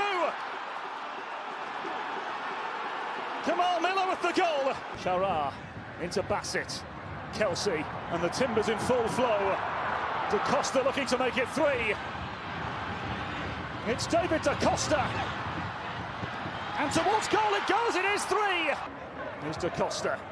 Down the line for Anthony. The matchday results presented by AT&T. But Anthony's in here! Very good save, but it's scrambled in for 4! And Portland once more. DaCosta. Space opened up for him. DaCosta's in behind. And it will be 5! Alexander Aravena with his first goal for Portland Timbers. 5-1. And literally it was 4-0. Then Hassani Dotson, who Nico said was going to be getting some minutes, got a goal in the 87th. And then Aravena scored at 90+8. Largest home loss ever. Worst home defeat in MLS history. First time Sounders have allowed 5 goals at home in 17 years. Jack Cassidy makes his debut as interim coach for Seattle Sounders. And it's a 5-1 win there. 3 goals in a 7-minute span. 3 goals in a 7-minute span for Seattle. Miller in the 56th, Bassett in the 60th, Kevin Kelsey, his brace in the 63rd. And so that was the late night game. In other news, there was supposed to be a game in Chicago, and we talked about it off the top, where because of the Canadian wildfires, just the air quality was it was not safe to have any kind of activity, much less athletic activity in Chicago. Same for New York right now. And so the matchup with Chicago and Vancouver that was anticipated at Soldier Field, which was supposed to be the grand unveiling of Robert Lewandowski, did not happen. They had 40,000 tickets sold, and it was an opportunity to show off the new player, but they didn't quite get to do it. Fire had to pay FC Cincinnati $350,000 in GAM this year for an international spot to clear Lewandowski for the debut. And it was obviously once again delayed till October the 6th because of the Canadian wildfires. But yeah, Chicago Fire had to pay FC Cincinnati $350,000 in 26 GAM for the international spot to clear Lewandowski. So everything is now copacetic with Robert Lewandowski being a part of the Chicago, the Chicago Fire. We mentioned yesterday Kai Wagner was going to be brought back on a DP deal just under $4 million, and now the club is going to have 3 left backs earning over $300,000, and you have a U22 spot on Philippe Ndinga. So you bring back Kai Wagner because you need help defensively, and now you've got a bit of a logjam and you've got a bit of a salary issue at that particular position. So we'll see what happens with Philadelphia. Oh, one other note with Seattle last night. Jordan Morris forced off at the half, ice on his right quad, because there was a point where he was sitting down on the field and did not make it out past halftime. And so Jordan Morris is going to have an injury monitored because of, once again, you're in schedule compression. We talked about that with our friend Nico Moreno yesterday, that you're having to navigate schedule compression and you're going to navigate all of the injuries that are attached as well. And so you have that to look at. The other game that was played was in St. Louis at the park that keeps running and running and running. And it was the way to start the night after the goalless draw in Canadian Classique. Jess Charman and Ian Joy were on the call. No goals, Toronto and Montreal. So that got us to the second match of the night. And it's St. Louis City SC and Sporting Kansas City. And this one went for a while before they had an answer as to who was going to get full points. Once again, Apple TV and MLS, Nate Bacady and our friend Devin Kerr on the call. There's a ball chipped into the area, and it's knotted down right at the doorstep. Jansen Miller, that St. Louis native, doesn't get the clearance very far. Back into the area. Cleveland punches. It falls to Song Bin, who turns it home. Now, is there a whistle? Cleveland's claiming he was fouled. St. Louis have a goal. Song Bin. Giveaway by James, and here comes Betcher. He's driving forward. He finds Hartle. Hartle takes a touch and puts it through the legs of the keeper and in. He's got decent enough speed, and that's why he's so flexible in nature where he can play. Uh-oh, here's a giveaway. It's Joveljic. Joveljic makes no mistake about it. Calamity at the back for St. Louis. Joveljic, the grateful recipient, and we are all level, 2 apiece. After review, number 23 handles the ball in the penalty area. Final decisions of Ethan Bartlow had just subbed into the game.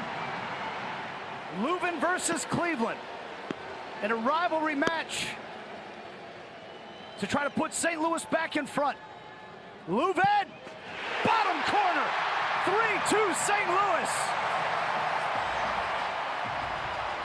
And that would be your final 3-2 in that matchup with St. Louis City and Sporting Kansas City. Goals once again. 28, Zhang in the 28th. Marcel Hartel Holiday in the 36th. Capita, and if you haven't seen it, it's probably going to be goal of the week consideration. 2-1 at the break. Joveljic scores on a turnover inside the 18 or just outside the 18. 76 minute tied at 2. Then Edward Lewin from the spot in the 86th, 3-2 your final. And St. Louis City gets the win at home at Energizer Park. Alan Chapman was in the middle for that one. So now that gets us to the matchups tonight and said crews that are going to be attached to this game. So let's go to our pro and find out who is in the middle for this matchup.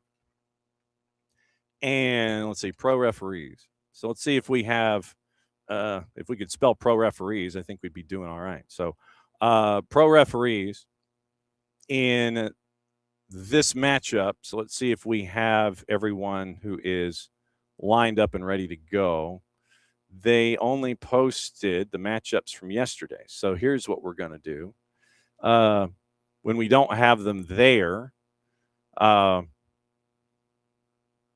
shoot.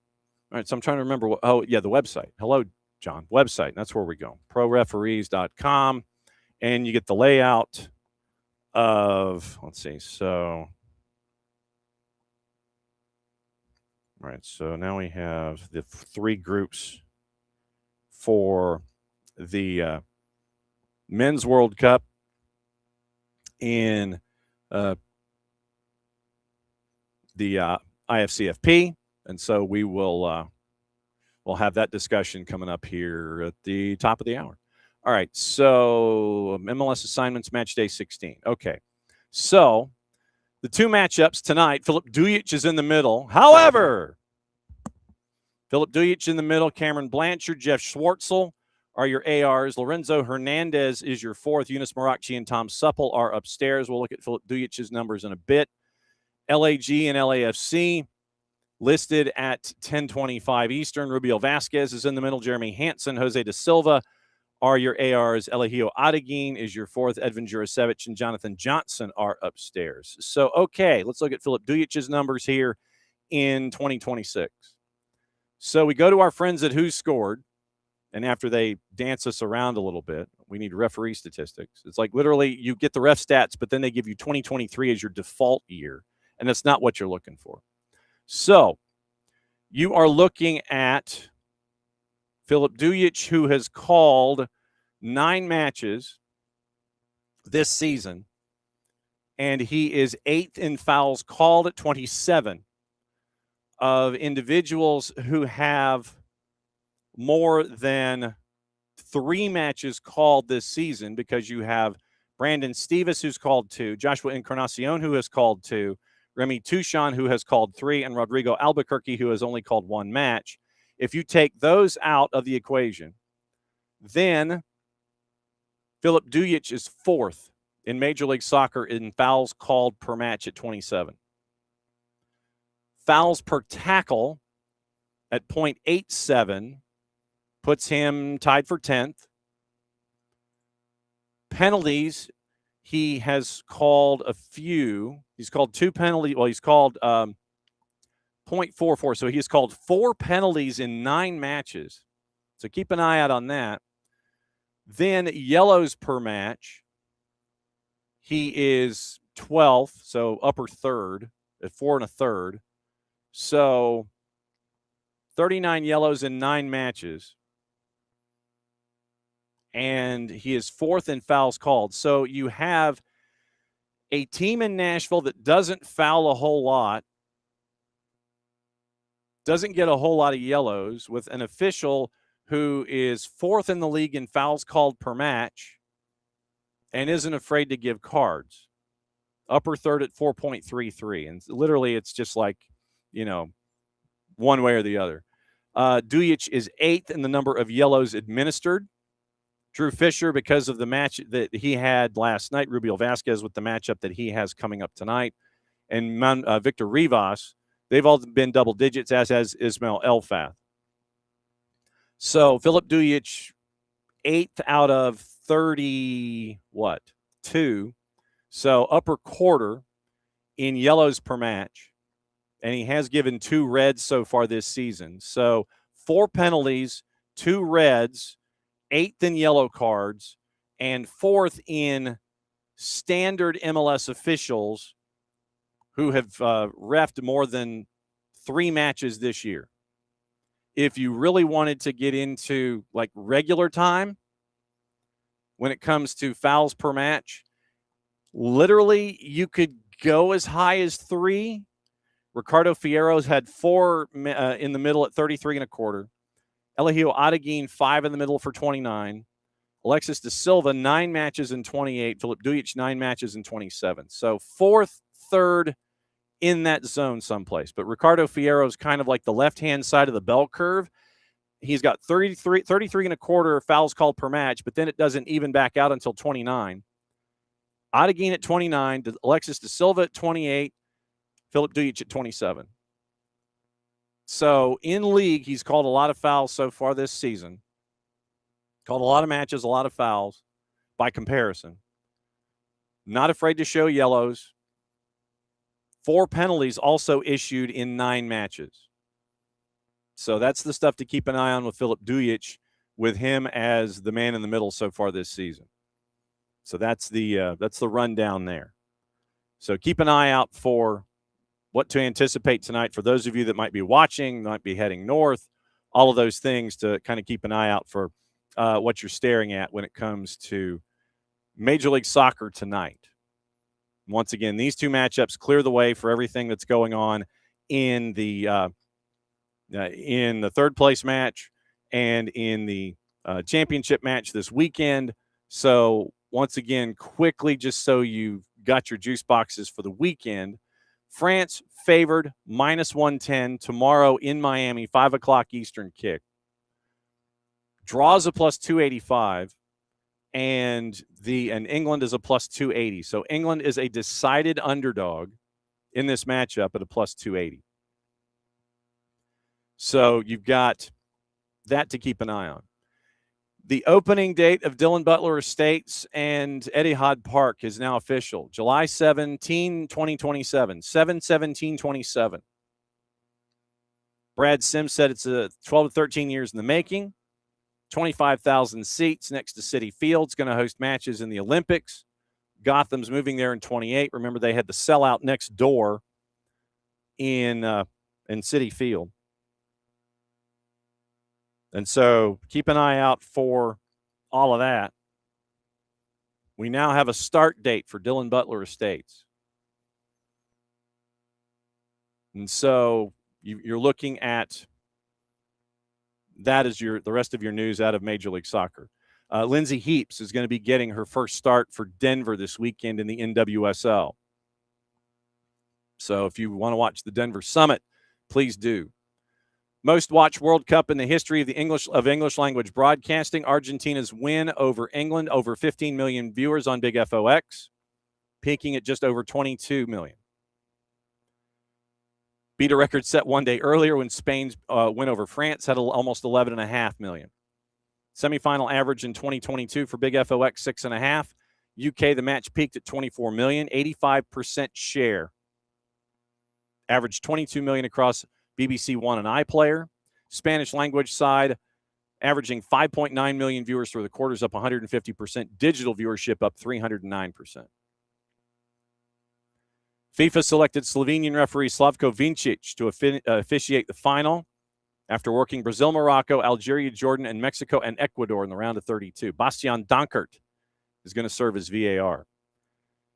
The number 10 shirt Pele wore in the 1958 World Cup final sold at Sotheby's for just under $5 million.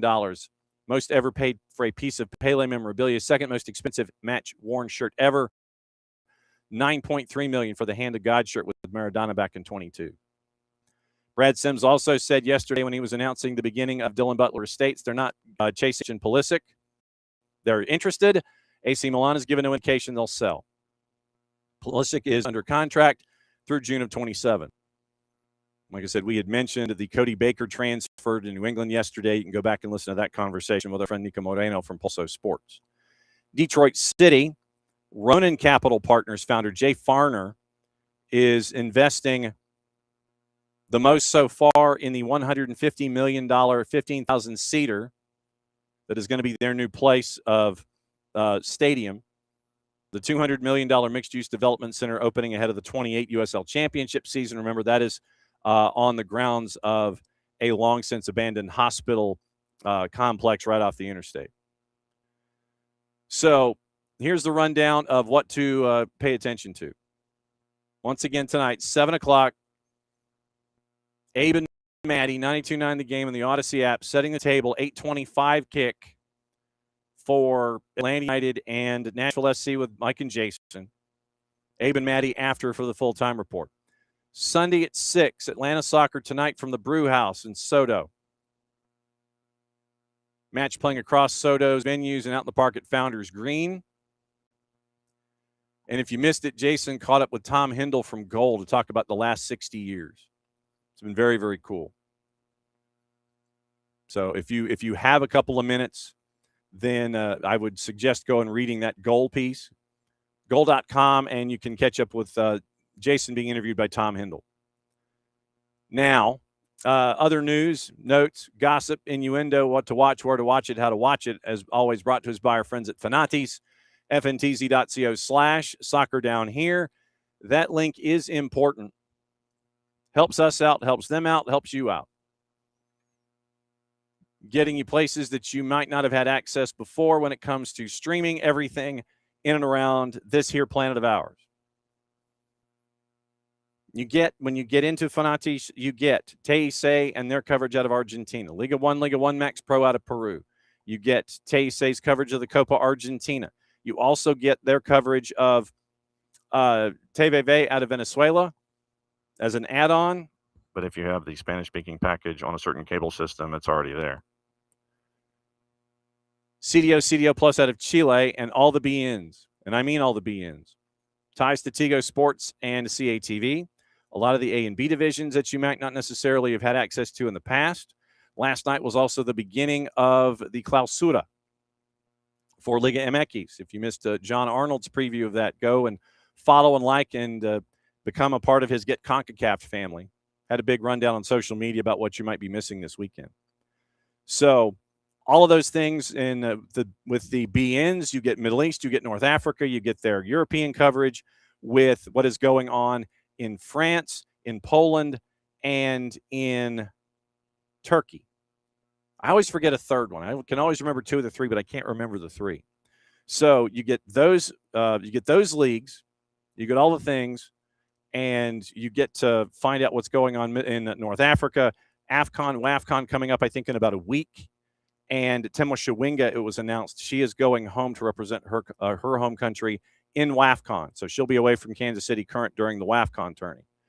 Then you get all the qualifiers for World Cups and other championships, regardless of age group. It's all there on Fanatis through the BNs at fntz.co/soccer down here. So today, it is on CBS Sports Network. League One goes to Boise tonight. CBS Sports Network. 9:30, Boise hosting Portland Hearts of Pine, CBS Sports Network. MLS doubleheader 8:10 and 10:25. I'll believe it when I see it. I'm thinking it might be more like 8:25 and 10:40, but it's on FS1. It's also on Big FOX. 2 to NA, Liga MX, Leon and Atlas at 9 o'clock. Universo has Juarez and Puebla at 11. AppleTV has the matchups with Nashville, Atlanta, LAG, and LAFC. Fox O&E has your doubleheader. Fox Soccer Plus and One Soccer has the Canadian Premier League, Atletico Ottawa and Inter Toronto. And that's at 7 o'clock. Women tonight on Prime, Kansas City and San Diego. That's at 8 on Amazon. ESPN Plus has the Northern Super League at 9 o'clock, Calgary and Montreal. Tomorrow, big CBS at noon, USL Championship, Pittsburgh and Lou City. Big FOX has the third-place match, France and England. That's at 5 o'clock. Golazo Network, late night, has USL Championship, Phoenix and Monterey Bay. Fox Soccer Plus and also One Soccer has Cavalry and Halifax Wanderers at 3 o'clock. Telemundo has the third-place match with France and England. Then they have Guadalajara and Toluca at 9:07 on Telemundo. 2 to NA has Sábado Futbolero, Pumas Pachuca, Monterrey Santos Laguna, Querétaro and Club America 7, 9, and 11 o'clock. Universo, Guadalajara, Toluca 9:07. Univision, Monterrey and Santos Laguna at 9, Querétaro and America at 11. Amazon Prime has Liga MX, Guadalajara, Toluca 9:07. USL Championship, 7 matches on ESPN Plus, 3 at 7, 2 at 7:30, 8:30, and 9. USL League O&E, 3 matches at 7 o'clock, 1 at 7:30, and 1 at 8, Union Omaha and Westchester. Fox O&E has the World Cup at 5, and the Canadian Premier League leading into that, Cavalry and Halifax at 3. And One Football, MLS Next Pro, and the MLS YouTube channel. MLS Next Pro, 3, 6, 8 matches on Saturday, including Huntsville City and Atlanta United. The video version, we'll have the audio for you.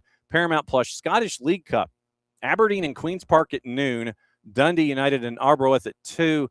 Then USL Championship has noon and 10:30. Pittsburgh, Lou City, Phoenix Rising, Monterey Bay. Big ABC has the NWSL, Gotham and Seattle at noon. CBS after that has 2 more matches. Denver, Portland. That's the unveiling of Lindsay Heaps. Bay and North Carolina Courage is at 4 o'clock. Ion picks it up after that. 6:30, Chicago, Angel City. 8:45, Utah and Orlando. Tubi simulcasting those matches. ESPN Deportes simulcasting Gotham and Seattle in NWSL at noon. NWSL Plus, Racing Louisville, Houston Dash at 8. Paramount Plus has 2 NWSL games at 2 and 4. Victory Plus, and there's an article on Victory Plus and the NWSL's relationship with them at The Athletic. Victory Plus has Utah and Orlando at 8:45. That gets us to Sunday. World Cup final, Big FOX, Telemundo, 3 matches in MLS Next Pro after the World Cup final's over, 6, 8:30, 6, 8, and 9:30, and then the Victory Plus, Boston and Washington Spirit. So that is what to watch, where to watch it, how to watch it. Brought to us by our friends at Fanatis at fntz.co/soccer down here. So that is the rundown of all of the stuff coming up this weekend. Now, what about the players? What about the gossip? What's going on? Who might be going where? We're going to find out what's going on. There is no weather concern, apparently, for the World Cup final, according to sources. We put that word in quotation marks. That is attached to the World Cup folks. So no weather concern for the World Cup final. So keep an eye out for that on Sunday afternoon. World Cup winners are getting championship rings now. This was made clear as well that championship rings are going to be given to the players and, I guess, important personnel that are attached to the clubs when they go ahead and win. And that thing's got a lot of diamonds. It's very, very shiny. Very, very shiny. Transfer talk happened earlier this morning, so we'll check with our friends also, Ben Jacobs and Tom Bogert, to see if we missed anything before the CEO of the International Federation of Cerebral Palsy Football will join us coming up at 11 o'clock after their draw. It is Ashley Hammond, the CEO of the IFCPF, joining us at 11 o'clock. So quickly, transfer notes and rumors. Arsenal set to accelerate their efforts to complete a deal for Morgan Rogers from Villa. Priority as they look to sign a winger, according to Fabrizio Romano. Talks advanced on the 23-year-old side, separate from what Club Brugge is doing with Christos Solis. Arsenal always wanted to sign both wide players. No talks for Bradley Barcola from PSG. Spurs' Pedro Porro has impressed Barcelona, reports Mundo Deportivo. In addition to scoring against Austria and France, built up a relationship with Lamine Yamal on Spain's right. So signing him, Spurs have extended the deal till 2031. Signing him is just reportedly a pipe dream. Priority is re-signing Joao Cancelo from Al Hilal, as they will only sign a center back if Ronald Araujo leaves. United internally discussing a move for Fulham midfielder Sander Berge, according to Team Talk. And United want to sign 3 midfielders following Casemiro's departure after missing out on Elliot Anderson, Mateus Fernandes. They've moved decisively to sign Andre Santos and Yuri Tielemans, and they're looking for a third. Atletico de Madrid, Juve, and Manchester United all interested in Crystal Palace striker Jean-Philippe Mateta, according to Rudy Galletti. Valued at £29 million, willing to let him leave as his contract has a year to go. Talks expected to intensify in the coming weeks. Liverpool, leading the race to sign Mainz midfielder Kaishu Sano, prepared to offer up to €60 million for him, according to Team Talk. Even so, Arsenal, Spurs, and Dortmund, tracking the 25-year-old, been in contact with his reps, has impressed in the Bundesliga and in the World Cup, scoring against Brazil. Brentford, Brighton interested. Newcastle is as well. Other rumors. Liverpool have made Crystal Palace midfielder Adam Wharton their priority option for the summer, having rejected the opportunity to sign the Wolves at Joao Gomes. That's from Football Transfers. They also say United and Newcastle have both held talks with reps of Eintracht Frankfurt midfielder Hugo Larsson. Diario Sport, Hoffenheim striker Fisnik Aslani will only move to join either RB Leipzig or Barcelona. Juve, according to Gazzetta dello Sport, have made contact with the agent of free agent midfielder Frank Kessie, but need the Ivorian to lower his financial demands. Fabrizio Romano with a couple. Joao Gomes is set to sign for Aston Villa from Villa for Wolves for €40 million and $5 million in add-ons. Villa also in contact about a move for Bayern Munich's Joao Palhinha. Romano also discusses Aston Villa having agreed to personal terms with Pervis Estupiñán. Negotiations continuing with AC Milan for the left back. Sky Sports Italia with 2. Roma willing to offer €45 million for Crescencio Somerville as they await the West Ham United winger's decision on a move. Also looking at Atletico de Madrid's Nahuel Molina and Fiorentina's Dodo for the right back position. They also say Galatasaray have inquired about Gleison Bremer to the entourage, but have yet to make an offer to Juve. Team Talk again. Spurs have rejected Nottingham Forest's £38 million offer for Lucas Bergvall and want 50. 4-letter paper. Newcastle in talks with Brighton and Manchester City regarding Carl Rushworth and James Trafford, respectively, as they're looking for a keeper. Sky Italia, Sassuolo want to sign Daniel Maldini from Atalanta, but they need to wait for Ladea to reach an agreement with Bayer Leverkusen for Karim Alibegovic. That's from Sky Italia. Florian Plettenberg, Bayern Munich, negotiating with Gambinos Stars to permanently sign Bada Sapoko Njai following his loan spell. Nicolo Schira, Catanzaro want €8 million for Constantino Favasuli amid talks with Napoli, who want the right back to be a backup for Giovanni Di Lorenzo. Daily Telegraph, Ipswich have made an approach for Leicester winger Abdul Fatawu, who has attracted other clubs, and Nicolo Schira also says free agent Takahiro Tomiyasu getting closer to joining Venezia on a deal that will run until 2029. So that is your early transfer talk. And then checking things out on the Twitters and checking in with our friends and sources that we have there that we name by name. So Dominic Soboslai is apparently official because he is smiling at the camera and he has a pen hovering over a contract that he is apparently either signing or has signed.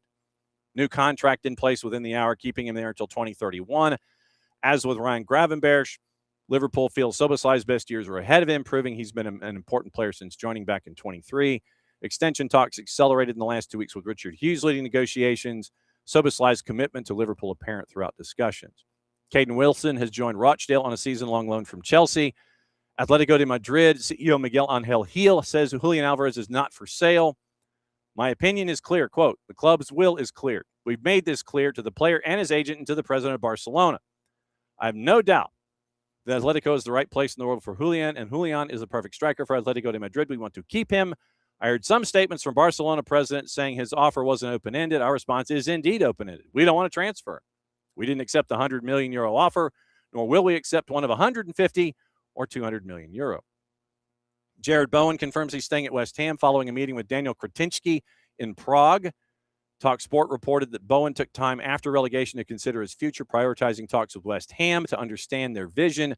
Bowen has made an amendment to his contract covering 26-27 as his deal now goes until 2030. Roshane Thomas with the update there.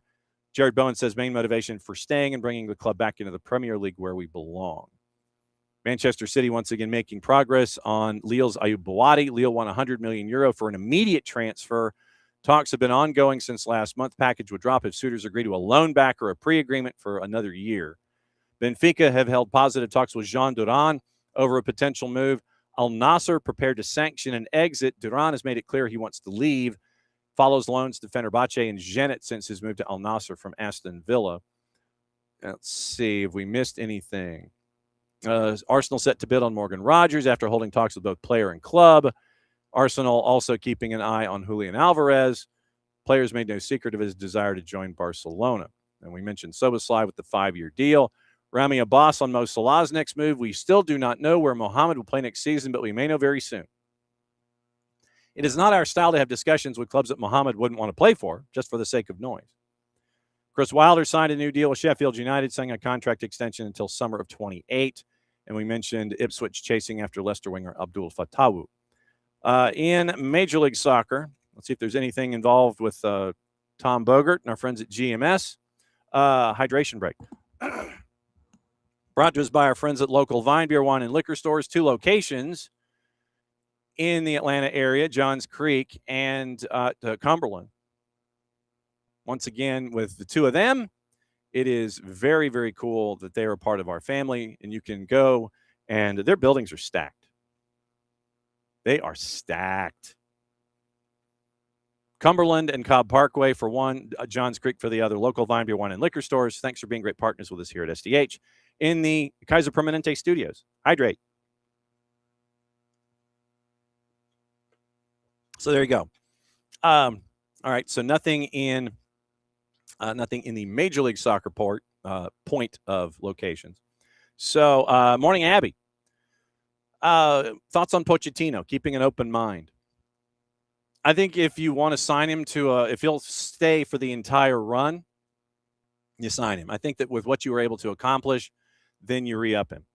I think at the same time, though, if you don't, after what he accomplished in 11 months, and then you go chasing, unless it's someone that is literally Pochettino adjacent and has the same kind of mindset, then you're breaking everything down again, and then you're having to rebuild it with the talent pool that's there that you anticipate being with you in 4 years, and you risk going backward before going forward. So I would say that if he is available, then you sign him to another 4-year deal. Okay. I'm going to bring him in early. It's the top of the hour. It's close to the top of the hour. I said 11 o'clock, but it's 10:59 and change. And so I'm going to bring him in early, and we'll find out what's going on in the world of the International Federation of Cerebral Palsy Football, because they had their draw this morning, and it's the man in charge, Ash Hammond, CEO. What's the latest, sir? Hey, good morning from the National Training Center here in Atlanta. We just held our draw for the 2026 World Cup, and very exciting. Good, fun morning. I was multitasking. I was doing early part of hour number 2 and writing down teams as I was looking at the draw and everything, October 15th through 25th. And it's 20 national teams, 6 continents, 12 men's teams, and a record 8 women's teams. That's one of the first cool things I wanted to talk to you about here is the sheer volume of folks that are going to be visiting down there in Fayetteville. 8 women's sides. Very, very cool. You're hired, by the way. That's better than I'm going to do. That was amazing. Yeah. So 8 teams is the biggest women's World Cup in CP football that's ever been held. We're one of the biggest para sports in the world, and very excited. We've got 6 continents. Yeah, 8. We got North America, South America, Europe, Asia, Australia, and Africa. So we got 6 continents coming in from for the women. And that's beyond exciting. And the men's draw was very exciting too. So yeah, thank you. You summarized it better than I could. No, it's all good. I'm just, when Antarctica gets their club together, then to have the 7 continents, I think that would be the true moment when those of Antarctican descent come and be a part of things. So the irony of that conversation is I started the year in Antarctica as a personal trip. I went down. I've actually played soccer now on 7 continents. Wow. I started the year in Antarctica, and I've visited 6 continents this year. So I'm my 7th to come. But the Penguins are not ready. I can assure you, the Penguins are not ready. I've heard that their left foot is kind of weak. And terribly weak. And so they got problems from the outside. They've got to be inside the 18 if they're going to get things done. Absolutely. When it comes to assembling this, and we'll go over the groups kind of in a bit, what's it like to have a World Cup for the IFCPF in the United States, and to have a venue like the Arthur M. Blank U.S. Soccer National Training Center where you can have everything under one almost roof? But in October, what's it like to have it centralized and have it here in the U.S.? Yeah, so our cycle is every 2 years for a World Cup, because we don't have as many games as a traditional program might have. So we typically play. Oops, sorry about that. Oh! He hit the button. Somebody was trying to call him. I think somebody tried to call him. We got to find out who is trying to call Ashley here. Sorry about that. Leave me alone. Who was trying to call you? Leave me alone. So we do our cycle on every 2 years. And so we were in Salou, Spain 2 years ago. And at the end of that event, in chatting with some of the U.S. soccer people, they said, hey, listen, maybe it dovetails nicely with the opening of the National Training Center. Why don't we consider bringing this to the United States? And obviously I'm an American based in New Jersey, originally born in England, but American. My son plays for the para-national team for the U.S. soccer team anyway. And I'm the CEO. And I said, hey, it all seems to fit nicely. Amazing venue. Georgia's an incredibly lovely state, great people, friendly people. We knew we'd get support from down here. So it all fit nicely. And if you've not been to the National Training Center, then take the time to come. It is spectacular, world-class facility. Extraordinarily well done by U.S. Soccer and the Arthur Blank Foundation. And in our world, more importantly, it's the most accessible building, meaning that it's, disability friendly. It's incredible. No doubt. And for those that may not know, who might have not seen the game in and of itself, it's 7-a-side. And what else sets it apart from what else that folks might see on a normal basis? Yeah, so our men's game is 7-a-side. Our women's game is still 5-a-side. Women's CP football is relatively new, so building the rosters up, making sure there's enough women available. So they actually play on a 5-a-side basis. 2 of the interesting modifications that people would notice are the goals are obviously smaller, the field is smaller. If you can imagine, the men's field is played pretty much on an 18 to 18 field if you equate it to a large-sided field. So you figure 18 to 18th and then 50 wide. And the women's team is played on a slightly smaller pitch than that.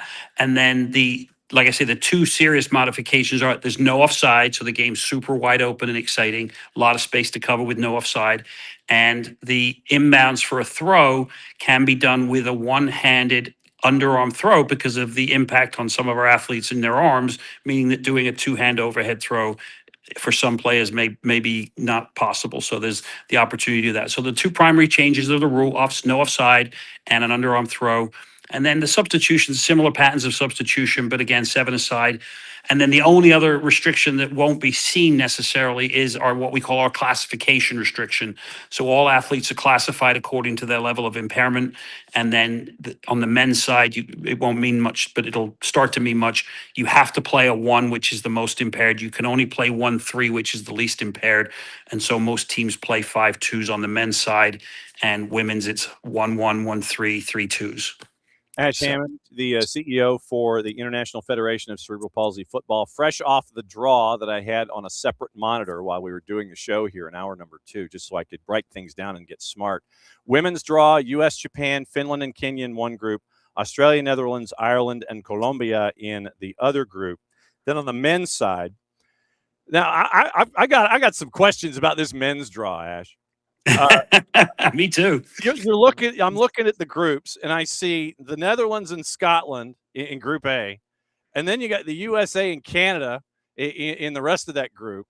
Then in Group B, Brazil, Spain, Australia, and Chile. So Brazil and Chile, you have the two South American teams that are going to be going at each other. You get USA and Canada, who they'll have a rivalry when it comes to parking tickets. If they exist.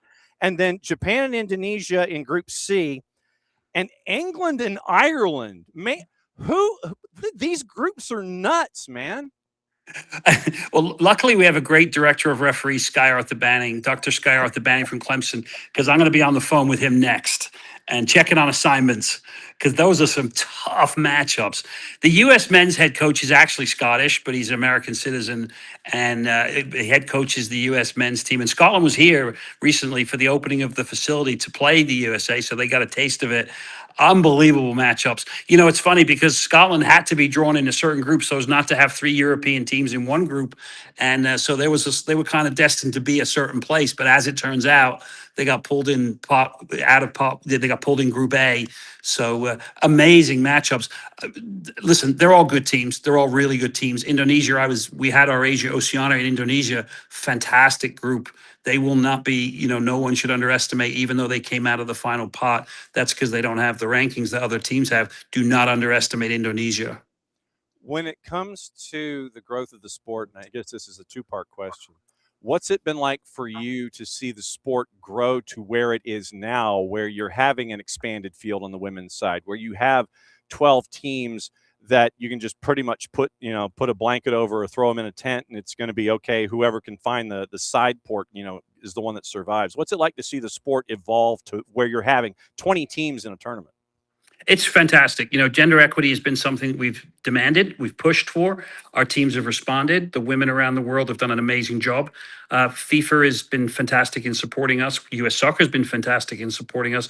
We're very fortunate also. We have a sponsor, Capelli Sports, has been amazing. So we have an enormous amount of support. Our team is great. We have Sam Turner, Director of Football in England. We have Kat Hicks in Australia, Director of Marketing, working here with the Director of Media here in the U.S., Rachel Crumbly. We have people, much like our teams are all around the world. My meeting schedule is usually midnight, 4 o'clock in the morning, and then midday to catch everybody around the world. And amazing team. The women are fantastic. Anybody who's not seen CP football being played, come down to Atlanta, October 15th onwards, spend a couple of days with us, hang out, either volunteer or just come watch some of the games. It's going to be really phenomenal. And on the women's side, there's a tremendous rivalry brewing, which is the USA won the inaugural World Cup 4 years ago. Australia won the second World Cup 2 years ago. So they're playing I suspect those two will be competing late into the competition. I know the other teams are really good too, but that could be a cracking final. If those two were to make it back to the final, we'll see a very interesting game. And then my follow-up to that is, what's it like to see the game expand the way that it has, where you have now all these multiple continents, and the games and the margins are I imagine they're getting smaller now that you mentioned having Indonesia on the men's side and you have Kenya on the women's side. What's it like to see the game expand and then have the margins get smaller when it comes to those top teams and the newcomers come in? Certainly, that's a really good way to put it. The margins contract, right? So the beauty of our sport is, with only 7 on the field, you 1 or 2 really good players can have a significant influence. Basketball is a 5-team sport, and sometimes having a really great player, that can certainly have an impact. And there's certainly some amazing players around the world. The women's game, we're super excited to have the women's team from Kenya come. Had the good fortune to drop into a couple of their practices on Zoom to take a look at what they're up to. Again, we don't underestimate any of these teams, even though they're new to events for us. There's a lot of pride and a lot of hard work going on around the world in these teams. The Dutch team are at it. The Finnish team, the Finland team, wow, so organized, so well put together. They're going to be a tough ask for everybody as well. All right. So now that you've had the draw I know that it may not necessarily be in that office, and Rachel may have it, in a spreadsheet someplace. What are the next things that need to be done for the International Federation to get as prepared as humanly possible for the World Cup in October? What does the to-do list look like, and where is it? And what do you think the next thing is that you can cross off that to-do list to get ready for October? So we've been at it for a few months. Again, great support from Georgia State Soccer Association, great support from Brian Jack's office. Congressman Jack's office has been helping us with visas. We've ticked off hotels, we've ticked off buses, we've ticked off many of the big items. Broadcasting is something we're still working on, and that's not my next biggest job is going to be broadcasting and making sure that we get the game streamed live all over the world. We typically do a really good job of that, so that's my next big bucket item. But honestly, my team is great. They're really well organized. U.S. Soccer is great. People like yourself supporting us, having it on your broadcast. We can't thank you guys enough for bringing us on. And your preparedness it touches my heart to know that you've taken the time to learn about us and be so conversant about what we do. It means so much to us. Well, when you have someone like Rachel, who we've known for quite some time, and we've gotten to see Jacob, and through the local story of Jacob being a part of things on the national level, it was a natural in for us to start covering the sport. And then you see the successes that are going on. And I mean, shoot, look, we have a morning show, and look, if I can find highlights, I'm running highlights. And so I've run highlights of competitions from South America having to do with CPF and the U.S. side. So no, it has been a natural thing for us here at SDH to continue to talk about all aspects of the game and treat everyone the same. That's the biggest thing. Is it just because the title might be long or it might be different? Everyone is the same, and we've treated everyone the same. And this is just another part of the game and being able to let everybody. We talk about margins closing. Yep. The world's not as big as you think. No. And so to be able to tell these stories and to be able to do this that's attached to CPF, that we're going to be banging on your door. That come October, we're going to be covering it as much as you want. And you can knock on our door and sit there and go, hey, we might need some folks in October to kind of help out with, play-by-play. Those open door.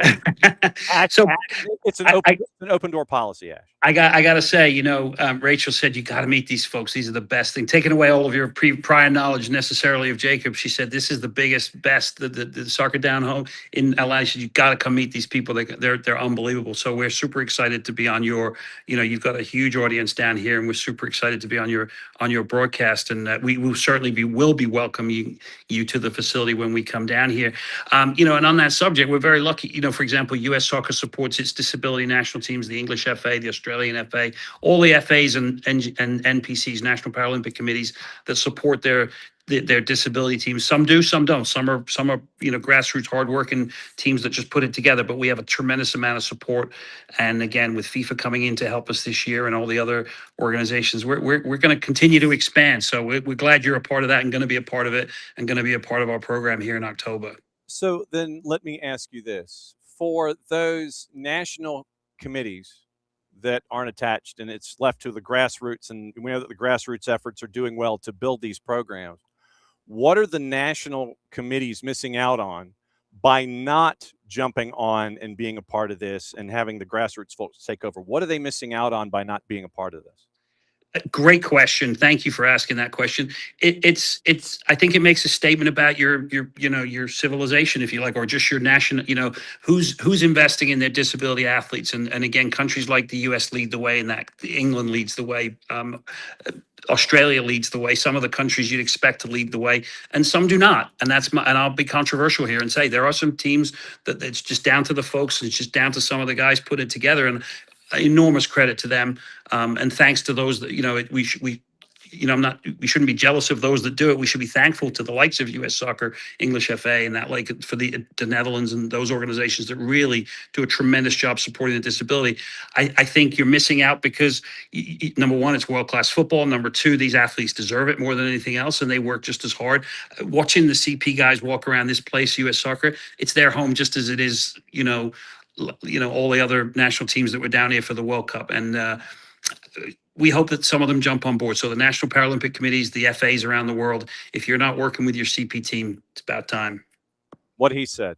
Ash Hammond, the CEO of the IFCPF, they had their draw this morning.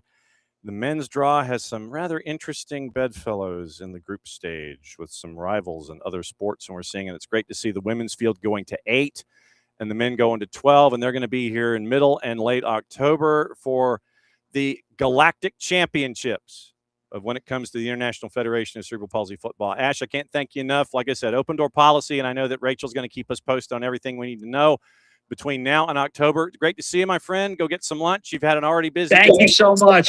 We'll catch We up. appreciate you. Be good. Thank you. There goes Ash Hammond, the CEO. And they had their draw. And he has survived his first visit here on the morning show. So they had their draw this morning. So once again, women's side for the championships is expanded to 8. And this is going to be mid-October, October 15th through 26th, 20 national teams, 6 continents. And we're working on Antarctica. So cerebral palsy football, as it is known in the U.S., 7 aside on the men's side, 5 aside on the women's side.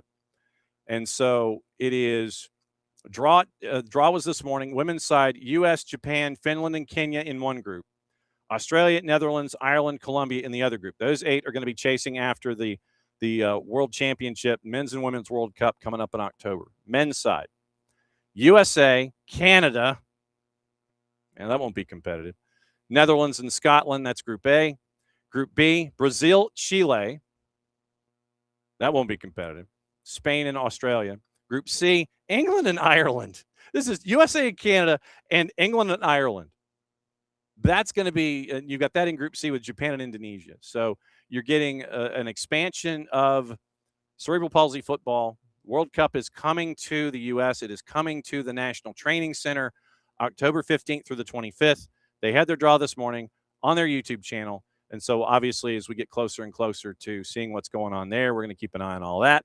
And we will let you know as things continue to evolve with that tournament, what's going on. Big thanks to Rachel Crumley, obviously, for helping us out from the U.S. side and U.S. media relations with the IFCPF to let everybody know what's going on. But I'm glad we were able to catch up with Ash this morning to let you know what's going on. Very, very cool stuff coming up here in October when it comes to World Cups. Our new president of soccer. Oh, Culebro. Oh, sorry. I was thinking Pochettino. Sorry, Abby. Culebro. I mean, he is Mauricio Culebro is going to be, he's overseeing an operation that is growing, and he has the experience of working with both a development of a women's side and a men's side. And remember, he's the business side of things. He is up here. I mean, he'll be in on those, as he said in his press conference. Mauricio Culebro will be in those meetings when we talk about, the day-to-day and players and things like that. He may offer an opinion, but it's up to those other individuals. It's up to Chris Henderson and everybody else to determine what it's going to look like on the field. Yes, he'll be engaged in those conversations, but it's up to the soccer folks underneath him with Atlanta United to get the tools for success. Mauricio Culebro will be giving the tools, and then it'll be time for Chris Henderson to cook. Same on the development of the women's side.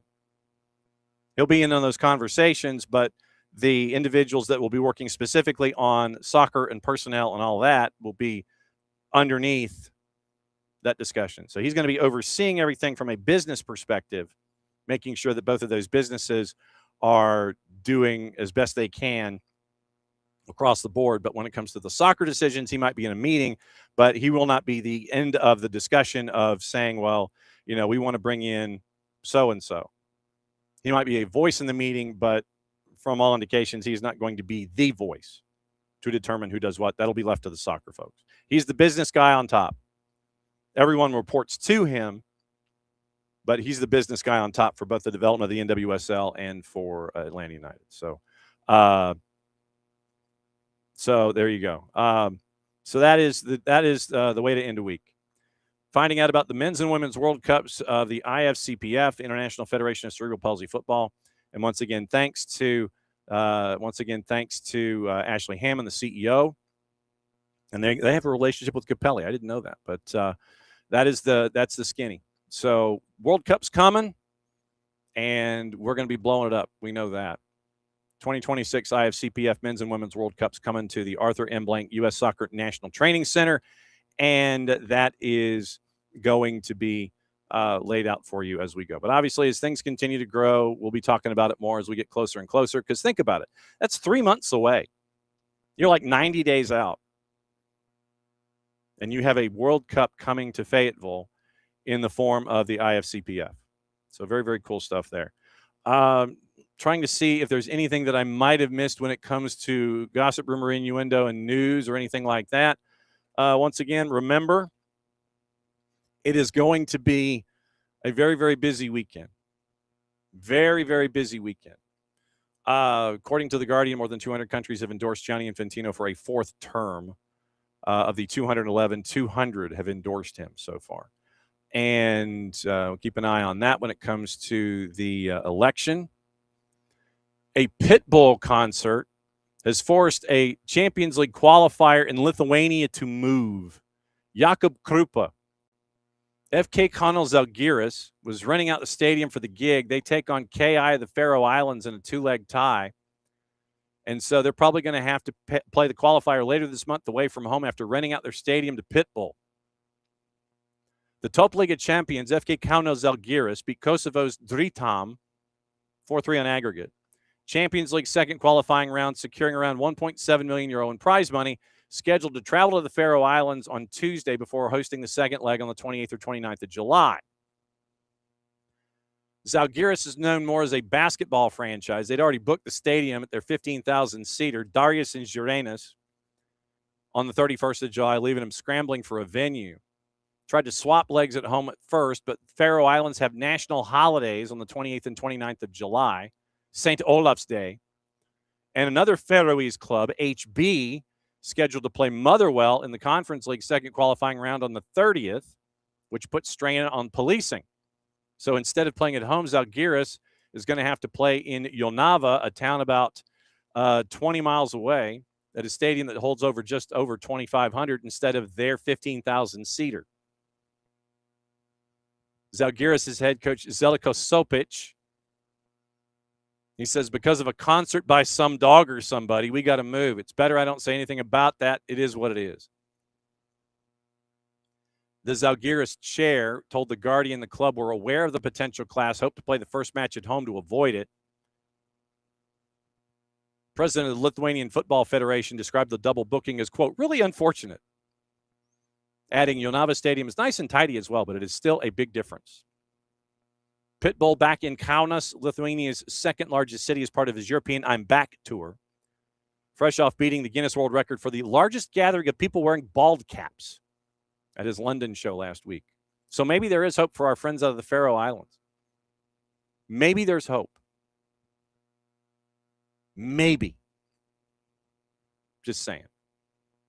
NWSL tonight and over the weekend, and then we will bid you adieu for the day. Where's my juice boxes? I think I disposed of them. So let me see. Remember, Lindsay Heaps is being unveiled by Denver Summit. Very, very busy weekend for the league in and of itself. Tonight, 8 o'clock, Kansas City, favored at home at a -105 against San Diego Wave, who's a +250. Tomorrow, noon to 4, 6:30, and 8. Gotham, heavy favorite at home, -222 to Seattle. Portland, favored on the road at a +140 to Denver. 2 o'clock. Bay, an underdog at home to North Carolina Courage at a +104. 6:30, Angel City, big favorite on the road at Chicago at a -200. Chicago Stars a +425. Racing Louisville, favored at home at 8 o'clock at a +125. Houston a +170, and your draw is a +245. Just so you know the standings going into the weekend and all of its chaos. San Diego at 28 points. Spirit at 27. They still have a match in hand. Thorns at 27. Gotham at 27. And it is Washington on goal difference. Portland on goals scored. Get you to 5th. And the Royals, who have now lost 2 in a row, they're at 24 points. Better goal difference in Kansas City, who have not drawn this year. It's either a win or a loss for them. Courage had won 4 of 5 last time out. They had their 4-game win streak snapped. They're in 7th at 21. Orlando's lost 2 of 3. They're at 20. That's your playoff bar right now. But Angel City's at 19. They've won 2 in a row. Seattle snapped a 2-game losing streak. They're at 17. Denver's hit each column once in their last 3. They're at 16, better goal difference than Boston, who has snapped out of it. They're unbeaten in their last 3.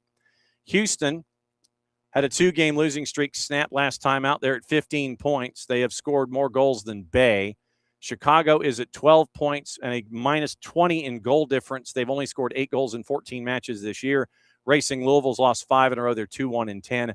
And at 13 matches, they're at 7 points at the bottom of the NWSL. So that's your rundown of the NWSL. Remember tonight, 7 o'clock, it is Atlanta United in Nashville at Nashville to take on Nashville SC at Geota. 7 o'clock is your Five Stripes Countdown. Abe and Maddie, Mike and Jason will have the game for you. I still think it's going to be like an 8:20 kick. And then after the match, it is Five Stripes Countdown with Abe and Maddie discussing what happens in that particular matchup. And then schedule compression takes over because they go to Charlotte in the midweek. And then next weekend, they are in New England to take on the Revs. So 3 games in 7 days for Atlanta United to start because they'll take it from here. So that's the rundown of the weekend. And third place game is tomorrow. And Championship of the World is happening Sunday afternoon. Whew. It's another go-around of everything here at SDH AM. And have a fabulous weekend, Abby, as well. Fabulous weekend. Turning off for Atlanta United notification is going to be a concert. Yes, watch it at a much later hour. So once again, thanks to Rachel Crumley and the IFCPF and Ash Hammond, the CEO, letting us know about what's going on down in Fayetteville in October and what happened this morning. Thanks to Michael Parkhurst for dropping in this morning and breaking everything down for us when it comes to mentoring and World Cups and emotions and channeling those emotions and dealing with pressure and trying to turn it into a positive. So it's great to catch up with Cap and great to catch up with our friends at the IFCPF to break everything down there. Busy weekend. Pace yourselves. World Championship and all the things. Since it is the end of another week here on SDH, once again, SDH AM, 9:05 tomorrow morning, same on Sunday. Since it is the end of a show, we end the week as we always do. Mucha platial, play it safe, and enjoy. We'll see you soon. The war was on. The keys on the typewriter had sharp points that kept sticking into our fingers. The dictating equipment started asking us questions, and our beepers sent electric shocks just through our body like a cattle prod. Out in the warehouse, the trucks kept banging into the docks, not even thinking about stopping. Oh, our frail bodies were strapped to the chairs, and our chairs were chained to the desks. Our pleas for justice were ignored, and the end seemed near. But we busted our slave drivers' little bitty balls. We've charged out of their brick fortress. The streets are ours, be